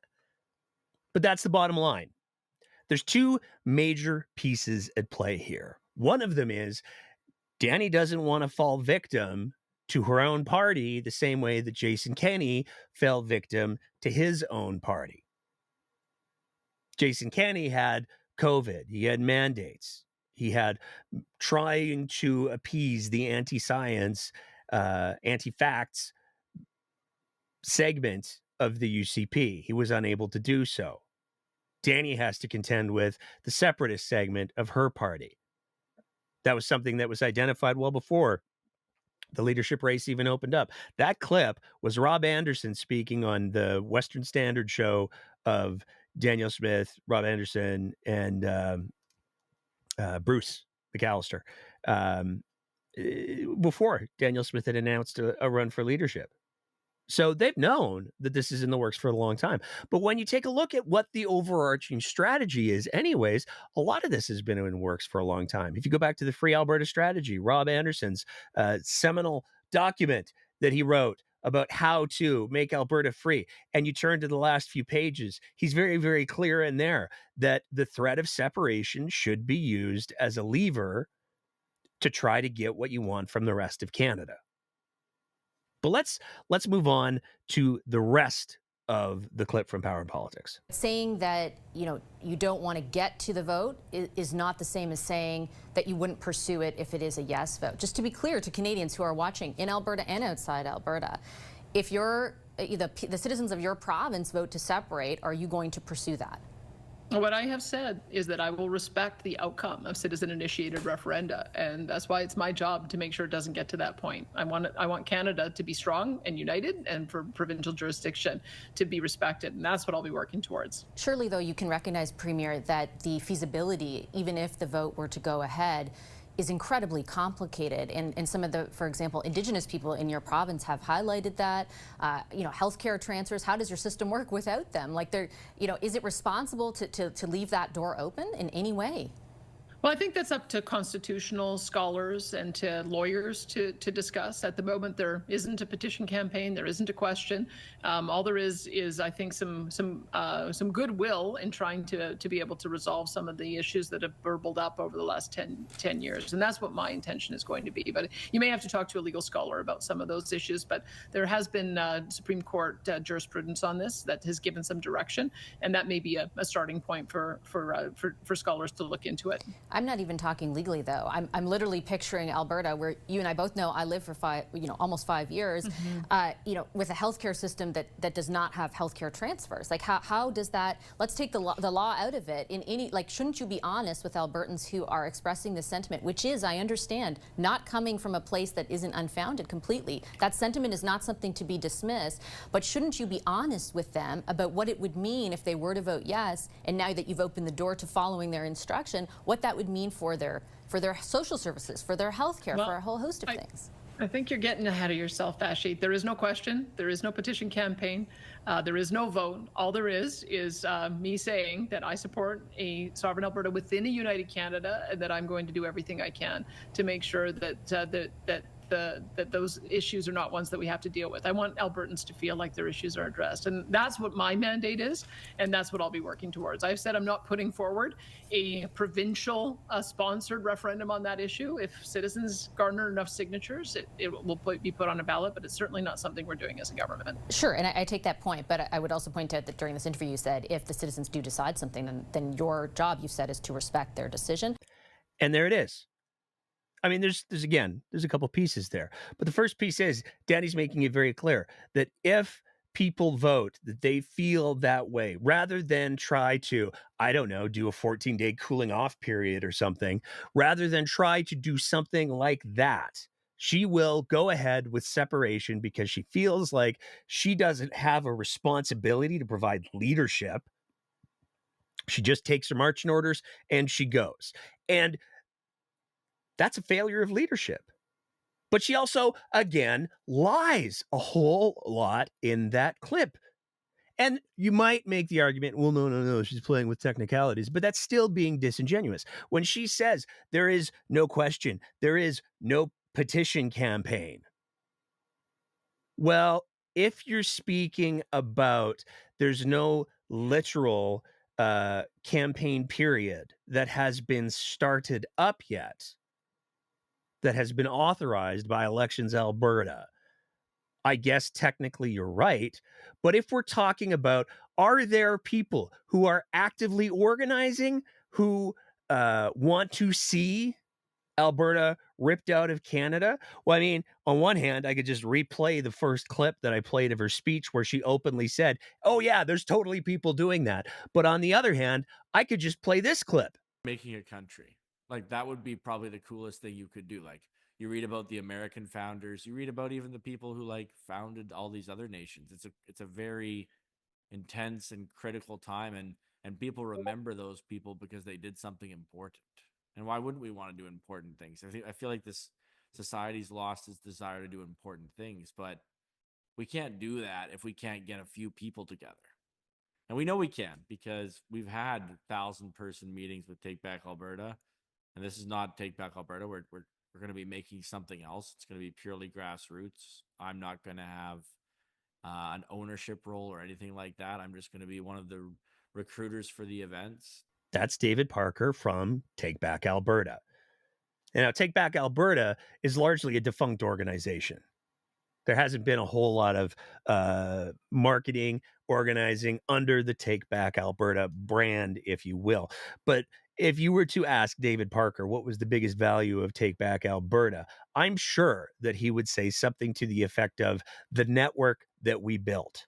Because when you take a look at who is running the apparatus, it's all the same people that were involved in Take Back Alberta and the Alberta Prosperity Project. And it's very, very clear. That clip was from a meeting this week of, enough with the Roman nonsense already, a meeting of centurions where they were putting together their introductory plans for how they're going to go about not just launching the petition, but carrying it through to a referendum. And again, I cannot overstate the significance. And I'm not giving like props, but if you're standing at a beach and there's a big wave coming your way, to go, it's not that big, and get swept away, is a foolish move. To acknowledge the size of the wave and get out of the way, to make safety precautions, to throw up a breakwater or something. There's options. So I'm not giving props, but the organization, the networks that exist, the Take Back Alberta and all of the Freedom and Convoy folk built coming out and through the pandemic, is very much still in play. And they're very much utilizing it. And this is the most important part. For a conversation on separatism, and I think Vashi and Power Politics did a very, very good job of, don't people deserve to at least have the truth? Don't they deserve to know how screwed the province would be if separation was pursued? For a conversation on separatism, it should be based on facts. It should not be based on manipulation. It should not be based on bad faith. And it certainly shouldn't be based on slandering and trying to create chaos inside of other organizations. And yet, here we are. Cut to Nahid Nenshi, essentially engaging in dismissive talk about the independence movement. He is talking about how the Alberta NDP is going to do whatever it can to block that movement. Quick cut to a postal worker meant to demonstrate an average working Albertan. For those who are in the loop about union politics, that is also Greg Mady, who happens to be the president of the Edmonton District Labour Council.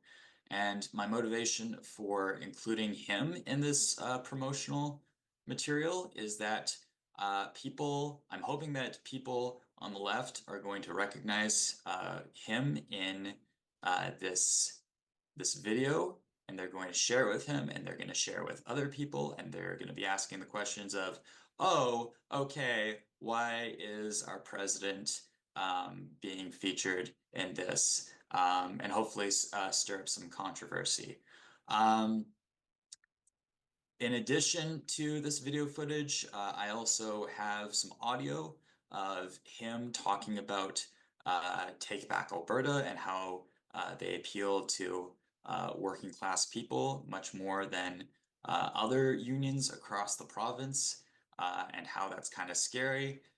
Cut to a farm, and because there's a farm, I am also focusing on a random ordinary farmer who you probably don't recognize. And if you do, that's because he happens to be a leader here in Take Back Alberta. That leader was Tim Hovan. That was not the person who was speaking, for the record. But there it is. The people who are organizing on the side of separation are not organizing on ideas or merit or what's best for the future of the province or the country. They're organizing on the basis of destabilization. They're organizing on the basis of lies. They're organizing on the basis of generating as much controversy as they possibly can. They're organizing on bad faith. And that's not something that should be taken lightly. Because what we're going to see over the next 6 months to a year, as we're trying to have serious conversations about the serious problems that we face as a province and as a country,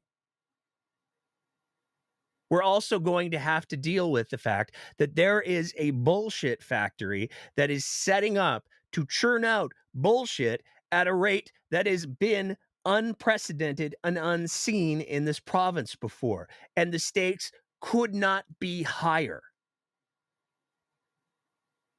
As if dealing with teachers potentially going on strike isn't a huge issue that needs to be addressed.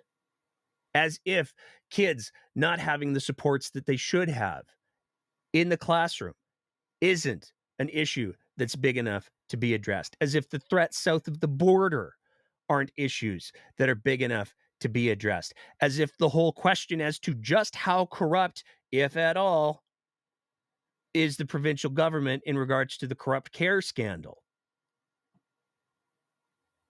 The lawsuit that's going forward from the former CEO of Alberta Health Services. There is so much going on. Any one of these problems is big enough that it should deserve the full focus of the population. But instead of doing that, Danielle Smith has opened the doors for the biggest bullshit machine that we have seen in this province to run roughshod over people. And it should be terrifying to everybody. And the only remedy to that is going to be having uncomfortable conversations, talking about the actual facts. When somebody says something like, oh, the attack was like Pearl Harbor up in here on Alberta, the federal Liberals with their economic planes. You know what? Maybe that's what wasn't what it was. Maybe the Liberals were trying to deal with the very real problem that is climate change. Maybe they were trying to find ways to stop Alberta from, on schedule, burning to the ground every summer. Maybe they were trying to do something about the quality of the air. Maybe they were trying to shut down coal mines that are going to leach selenium into the water supply and completely destroy the economy of pretty much all of southern Alberta. Maybe they were trying to do all of those things, and maybe they didn't do them well. But that doesn't make it an attack. That means that we have to do a better job of making our case. And we have to do a better job of making our case. It is mind-blowing to me, as somebody who's lived in this province my entire life and seen all of the ups and downs of politics, that at this point in time, we're having conversations about whether or not Alberta should leave the country. I have some tattoos. And I have a lot of tattoos. And I have tattoos that mean a great deal for me. They I don't believe in getting the whimsical tattoos, because I was brought up in a period where if you walked into a tattoo shop and said, I'd like to get something that means absolutely nothing to me, the tattoo shop owner would kick you out of their shop. Times have changed. That's okay. Everybody can do what they want with their own bodies. But for me, my tattoos mean a great deal. I'm an Albertan. I am born and raised in this province. I do not have a tattoo of a wild rose anywhere on my body, but I do have a maple leaf right here, because I am and always will be Canadian first. And that's the kind of thing that we need to be communicating to everybody. We are Canadians first. I am not a Calgarian above being an Edmontonian. I do not want to spend the stupid energy in parsing. Well, I was technically born in Edmonton and I lived there for 6 months, but then I lived in rural Alberta, but I've been in Calgary for the last 25 years. So my allegiances based on math or something stupid are with Calgary. No, I live in Calgary. I live in Alberta. I live in Canada. I am a Canadian. It's that simple. And I find it fascinating that it is a good number of people. The leader of the Republican, I'm just going to do one little bit. And then I'm going to do one other little graphic, and then we'll go to the phones for the last 10 minutes in case anybody wants to tap in on the Twitter Spaces. If you're just joining, hop on the Twitter Spaces if you got some comments. But the leader of the Republican Party of Alberta, which is going around the province right now and building their own little database for separation, likes to say he served. And I am not denigrating anybody who served in the military. I do, however, think, though, if you're leading a separatist party and you are advocating for the idea of Alberta joining the United States, which, again, for me, is treasonous, perhaps disclosing that it wasn't the Canadian military that you served with when you're making your comments about your military service is relevant. Because the leader of the Alberta Republicans served with the United States Marines. That lands a little bit differently than Eddie served with the Canadian Armed Forces, at least for me. And the fact that a former U.S. Marine is trying to pull Alberta out of Canada, I think is an important part of the conversation.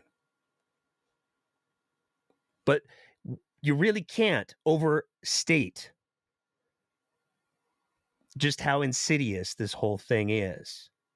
Because if we take a look at the Twitter account, or sorry, the Instagram account that is, I mean, it's literally got the Alberta Prosperity Project separatism thinger right in their bio. They're calling themselves Rise of Alberta now. It's followed by UCP, MLA, heart attacks, your own fault. Take some personal responsibility. Chelsea Petrovich. The same person who has been running around Southern Alberta singing the praises of Northback mines. This is who we have at the table, folks. So, all of that being said, it looks like, we do have somebody who's going to weigh in tonight. I'm so glad that we've got like 20, 25 minutes that we can do the call-in section. So with all of that being said, I'm going to go ahead and bring in, I know she's been on the show before, Cassandra. Cassandra, how are you doing tonight? I'm doing a lot better than I have been the past, 18 or more months since I first came in and talked about my housing situation. I will open by just giving everybody a little update and saying that I found an apartment that is within the same price range of the same place I lived for 8 years. It's brand new, and I'm quite happy about that. So I finally accomplished that. That's fantastic news. Yeah, it's pretty exciting. Yeah,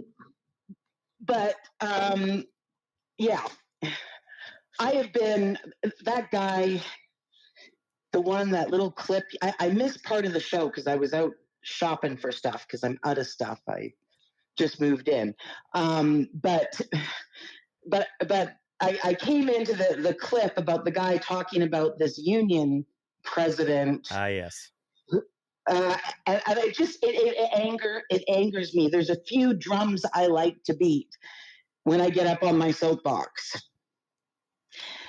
And the one I'm going to beat tonight, it's not just to guys like him that are apparently, I don't know if that's true that he's, I would think that anyway, I don't know if that's true that he's somehow a part of Take Back. No, he's not. To be clear, true. I'm going to jump in on you there. To be clear, the clip that we played, and you jumped in the middle, so you might have missed the context at the front end. But to be clear, that was Take Back Alberta using footage of somebody without their knowledge or permission to present it as if they were part of the organization when they're not, and they were doing that specifically with the goal of creating scandal and controversy. I thought so. Yeah. I kind of guessed at that. I think I caught enough to get that. But But there is something, it does bring, it angers me that they will use the labor movement. And I'll tell you something. One of the things that has happened with the labor movement recently is that, when I talk about labor, I talk about, of course, the NDP, the Labor Party, is that we have lost. They're playing on that. They're taking advantage of a situation where we actually have lost some of our blue collar union workers, particularly demographically males of a certain age, to the conservative in name only movement, and and that guy's playing on that, and it upsets me. It upsets me to no end.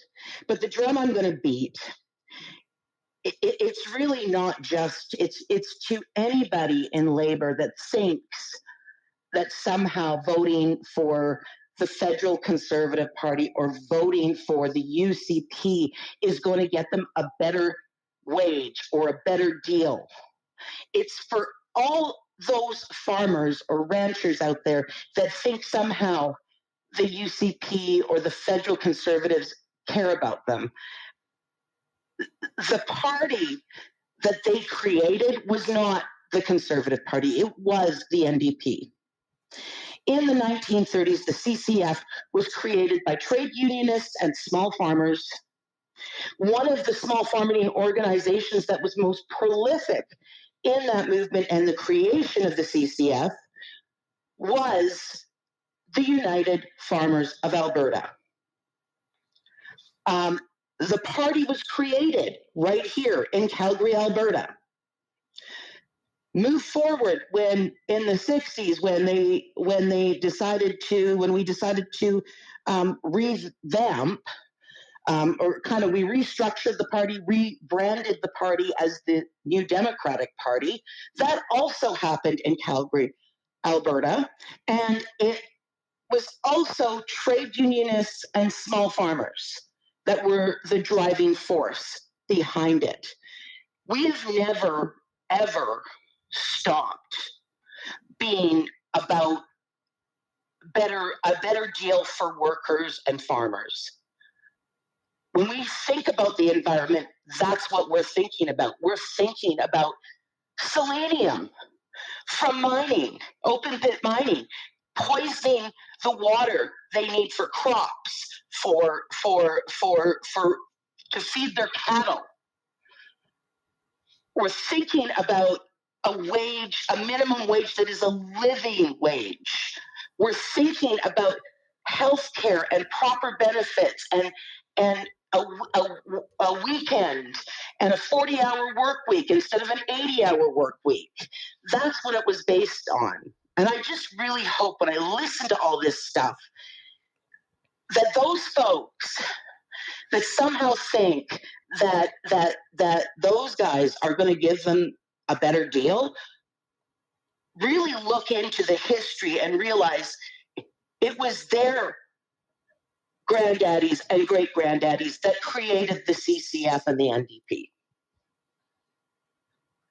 And anyway, that's my this has been brewing in me for a while, not just tonight, but anyway. Well, I'm glad we got some space to let get it out for you.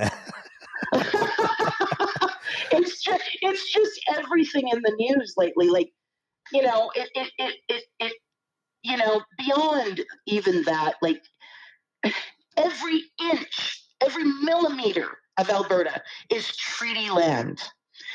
Treaties that existed before there even was an Alberta. We were a part of, you know, Alberta was part of Rupert's Land, the Northwest Territories. Which was owned by Hudson's Bay Company. It was later a deal made. The government, I can't remember how that all went down, but you know, the Hudson's Bay basically sold it to Canada, and it was an act of Parliament that separated the land that is now Alberta in 1905 and created it. And my grandparents came over when to Canada, when Alberta was a brand new province, and they got a homestead to farm. And my family is one of those families that built Alberta into what it is today, and it just disheartens me when I hear the division that Danielle Smith wants to sow, and her smug little grin about how she's doesn't really believe in separation. She is following Preston Manning's Blue Book to a T. Mm-hmm. I suggest every single person read it. And I know I've banged that drum before too, but it is pertinent. Yep. These people do not care about the unity of Canada. They never have.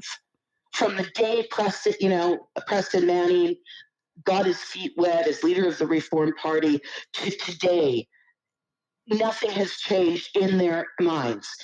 Some of them, like Jason Kenney, might have been smarter politicians than some others, like Danielle Smith. But the goal has always been the same, and they're doing it now. We're watching it live, and we need to all get up on our soapboxes and start beating our drums and telling them no. 100%. I agree with you 100%. And I mean, that's the one of the fundamental questions. I had a debate I had a tantrum. I had a rant because I crossed paths with somebody who was like, well, I'm a separatist and these are the reasons why. And I decided, normally once somebody has signaled to me that they are not in a good faith conversation, they're not, I'm not going to say anything that's going to change their minds. That's when I just go, okay, well, have a good day. But I was in a bit of a mood, so I decided, okay, you get in both barrels today. And I went off. And one of the things that stunned me was in that debate, one of the things that came up was this person advocated for, well, we make more money than the rest of Canada, because I had to explain how equalization works to them.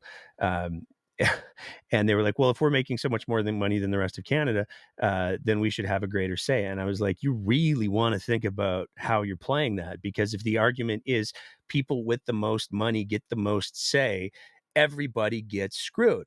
And I don't want to live. If I wanted to live in a country where the pursuit of the almighty dollar was the be all and end all, I would move to the United States.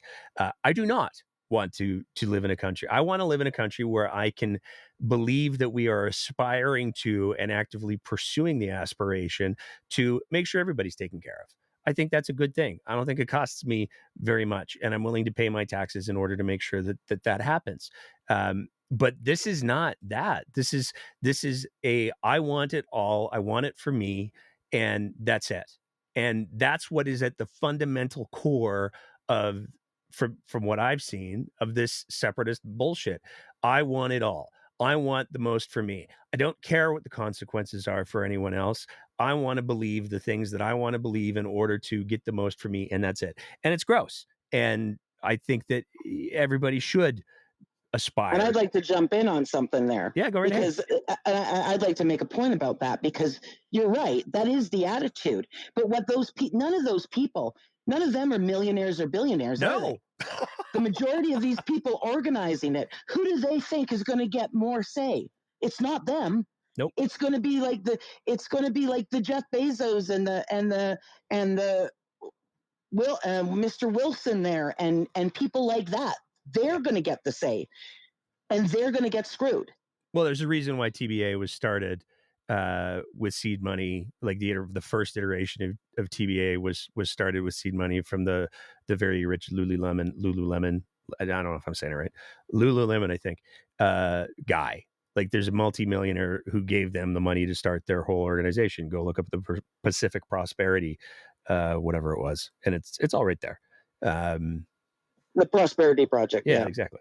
So, yeah. Anything else you want to throw in there? It's so great to have you back, but I got two other people who are in the queue, and I don't want to take up any more of your time. Wow, I came out with more fire than I thought I had in me tonight. But I love it. Thank you for the space, and can't wait to hear what everybody else has to say. Well, it's good. I'm just glad that we're able to have a little bit of time. I was able to talk faster and shut myself up a little bit so that we could have a few speakers in. I'm going to bring in another long-time speakers corner person. Tammy, how are you doing?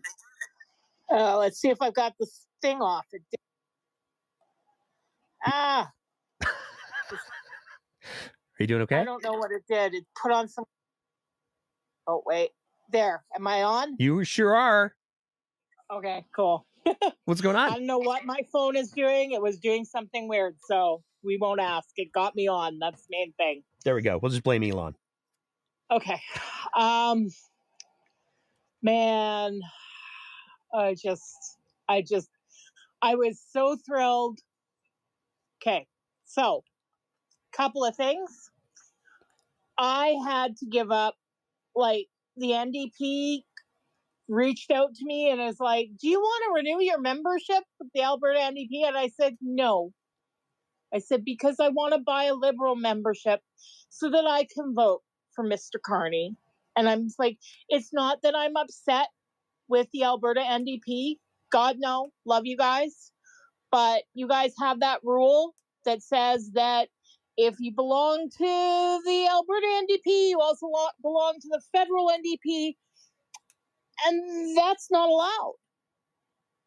And I know now that Nenshi is having it set up that you can actually choose to opt in or opt out of being a member of the federal NDP. And you know what?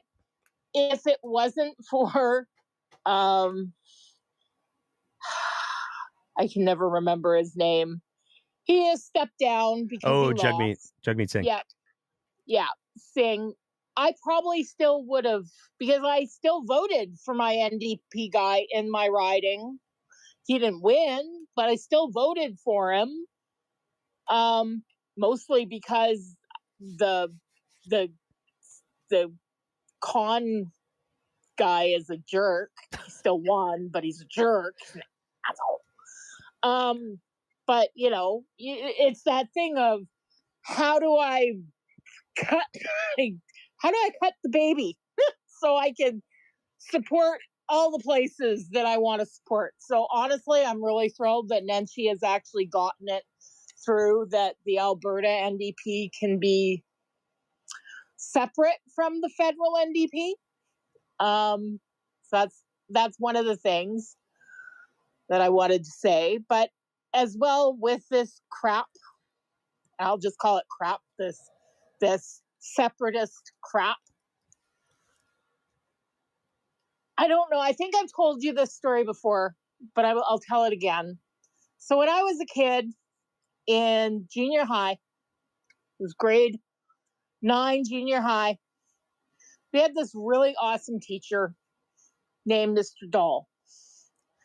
And he was talking to us all and asking us basically what we were going to do with our lives. Like, what was our plans?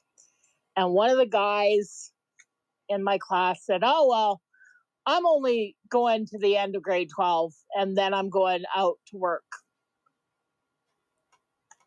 on the rigs. And he's like, so do you think that's going to set you up for success in the future? Oh yeah, I'll make big money all the time, big money.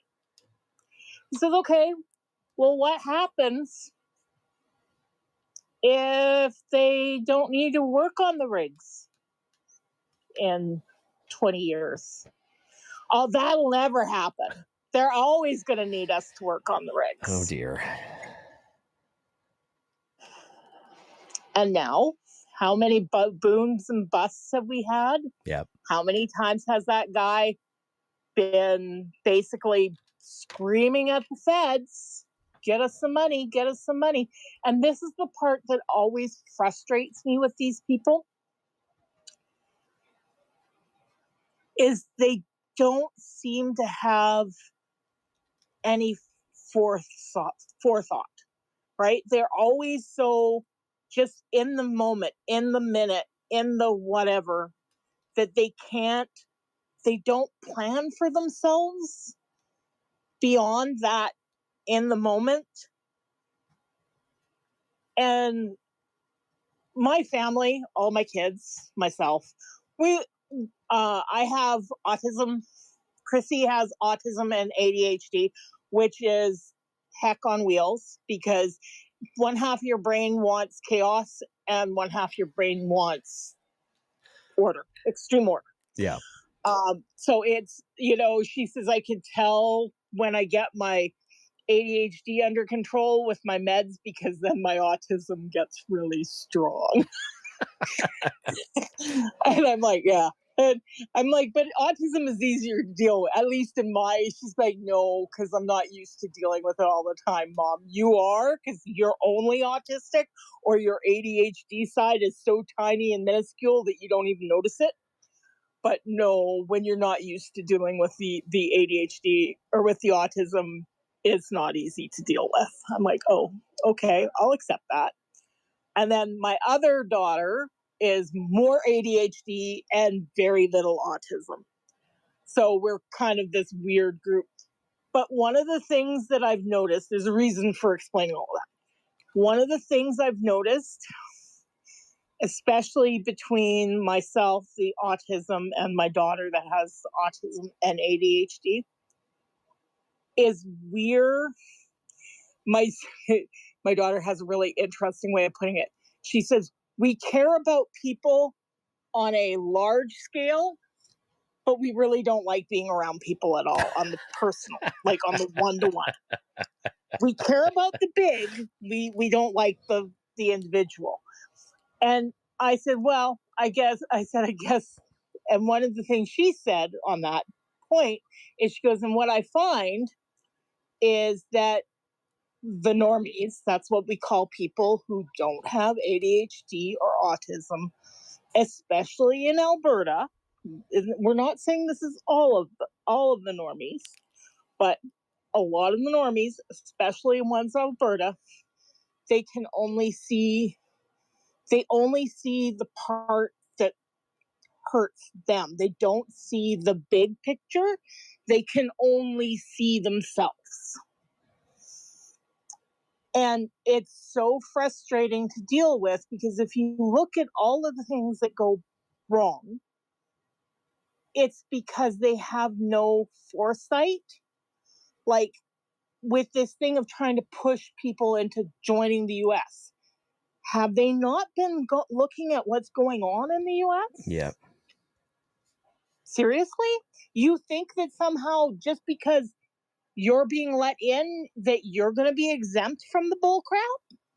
Well, but it's that, and I think you're right. I think there is a little bit of, I'll choose this word carefully, a little bit of superiority that goes on. And I think that there is a little bit of, so I'm trying to figure out how to phrase this. I think that there is a little bit of, it wouldn't happen to me. It couldn't happen to me. I think there's a little bit of that goes on, and I think that there is. The Chiefs called it out very, very well. There is some racist bullshit that's present in this. Absolutely. And I mean, and they also look at that the same way of people like me, that I have disabilities. Yep. So I'm autistic. I've had 2 strokes and cancer, so I can't walk around very well. And then I say, yeah, but you know what? I had the forethought to not tie myself into oil and gas. And they're like, what? I'm like, I didn't need what I took for an education, computers. I said, I've worked in oil and gas on SCADA projects. I've worked in the utilities business. I've worked in education. I've worked in IT, direct IT. I've worked in telecom, because guess what? My job, my skill set transfers everywhere. I still get, even though I've stepped back, and after my strokes, I could transfer those skills. Like I couldn't do them fast enough anymore for the things that I used to do, but I still had the skills and I could transfer that over into being a technical writer. But it's like and yet these other guys that I went to school with that worked out on the rigs, they can't do anything to this day. But I think that working oil and gas. there's this lie that some people tell themselves about it's that survival of the fittest mentality, and I think it does dovetail to some degree, because it is a lie. I think it does dovetail to some degree with that I am supreme narrative that a lot of people like to tell themselves, because people like to look at somebody who's weaker than them and go, I am better. Or somebody who's more vulnerable than them and go, I am better.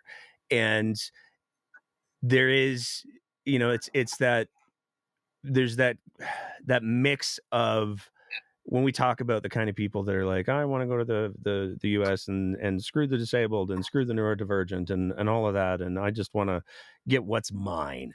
There is always that undercurrent of the survival of the fittest, and inside of that, there's also that undercurrent of, like, there really is. There's a white supremacist piece that's going on in the province of Alberta. I think, absolutely. I remember the 80s and the 90s, and I thought we did a pretty good job of swishing it down in that time period. I mean, we certainly, in my social circles, would not tolerate things of that nature. But, I'm looking at, here's the thing. I'm just going to say it. I'm probably going to get in trouble, but I'm just going to say it. I've been watching Danielle Smith's timeline for the last 24, 48 hours. And she has been doing a look at me touring the province. I'm touring the province. I've been in Drumheller. I went to Ontario school. I was in Hardisty. And she's got all of these social media posts and all of this. And I find myself struck by the fact that she's posted today. There's nothing acknowledging her attendance at the Nagar Kirtan in Calgary, which is the big Sikh festival. And I can't help but wonder, is it not being posted because, the brown people? And I hate the fact that, we have, that's a reasonable question to ask. I hate that fact. That's all I'm saying. I know. Anything else you want to throw in? Because I'm taking up all your time here. No, I think, I mean, I'm gonna, okay, one last thing, and it's kind of a conspiracy theory thingy, so feel free to go, I don't really think so. But after Carney met with Trump, and Trump had that little kind of a smirk that he gave, and he made a comment about, oh, well, we'll see what happens in Canada. And I can't help but think, was there conversations with Danielle and not necessarily with Trump, but with one of their whatevers there about getting that separation bullshit going again? Well, I mean, I think, honestly, I think Danielle Smith is below Donald Trump's pay grade. But but we know I wouldn't that say it was him specifically, but one of his people that he has running around. He lost it. He loves the Fox News. We know that, and we know that the self-appointed delegation of black hat separatists, traitors, went down to the States, and they did a bunch of appearances on Fox News. So I don't think it's unreasonable to presume that Mr. Trump has not been exposed to some of the folks who have been appearing on Fox News advocating for this kind of thing. I don't think that's unreasonable, but I can, it makes me sad that we're in a time and place where that is not a outlandish thing to say. Like, that should be a stupid thing to say. That really should be. Absolutely. I'm like, it's a conspiracy theory. Don't think that, Tammy. It's a conspiracy theory. But I can't help but go, I feel you. What is it? I feel you. What is it? It's like, but anyway, yeah, so that's all of my ranting and raving. I've missed being able to chat. glad it's back. Me too. And have a good one. Thank you. You too. And to be clear, I'm going to bring in our last speaker in just a second here. But to be clear, the goal, he said naively, is that we will go every second Wednesday, not starting this Wednesday, but the next Wednesday. We're going to do the open mic town halls. People can come in on the Twitter Spaces and say whatever they want to say. And if people show up for 5 minutes, cool. If people show up for half an hour or 2 hours, also, well, not 2 hours. We'll keep it reasonable, but also cool because. Like I was saying at the end of the show, there's so much that's going on in this little universe right now. It's so difficult to keep up. So all of that being said, I'm going to bring in our last speaker. Hey, Mark, what's going on? Are you there? Oh, hello. There we go. How are you doing? I can't hear you. I'm here, I promise. Uh-oh. We may not have our last speaker. Yeah, I'm having trouble hearing you, Nate. Oh, well, I'm here, I promise. You can talk. Okay, What's I'm going going on to with you? I just have one word for Albertans. If you're listening, please focus. There are so many things out there, thousands of things trying to get your attention, and we can't fix them all. We can't fix any of them under this government. We have to look at solutions. I would ask people to take a look at AB resistance. We are, as we speak, organizing recalls. We needed 6 recalls to begin with. We are now at 3, simply because Peter Guthrie is an independent, Scott Sinclair is an independent, and now we have Nathan Cooper as an envoy to the U.S. because, we're a country, we need an envoy. But that's my message to people. Please look at solutions. It's a good message.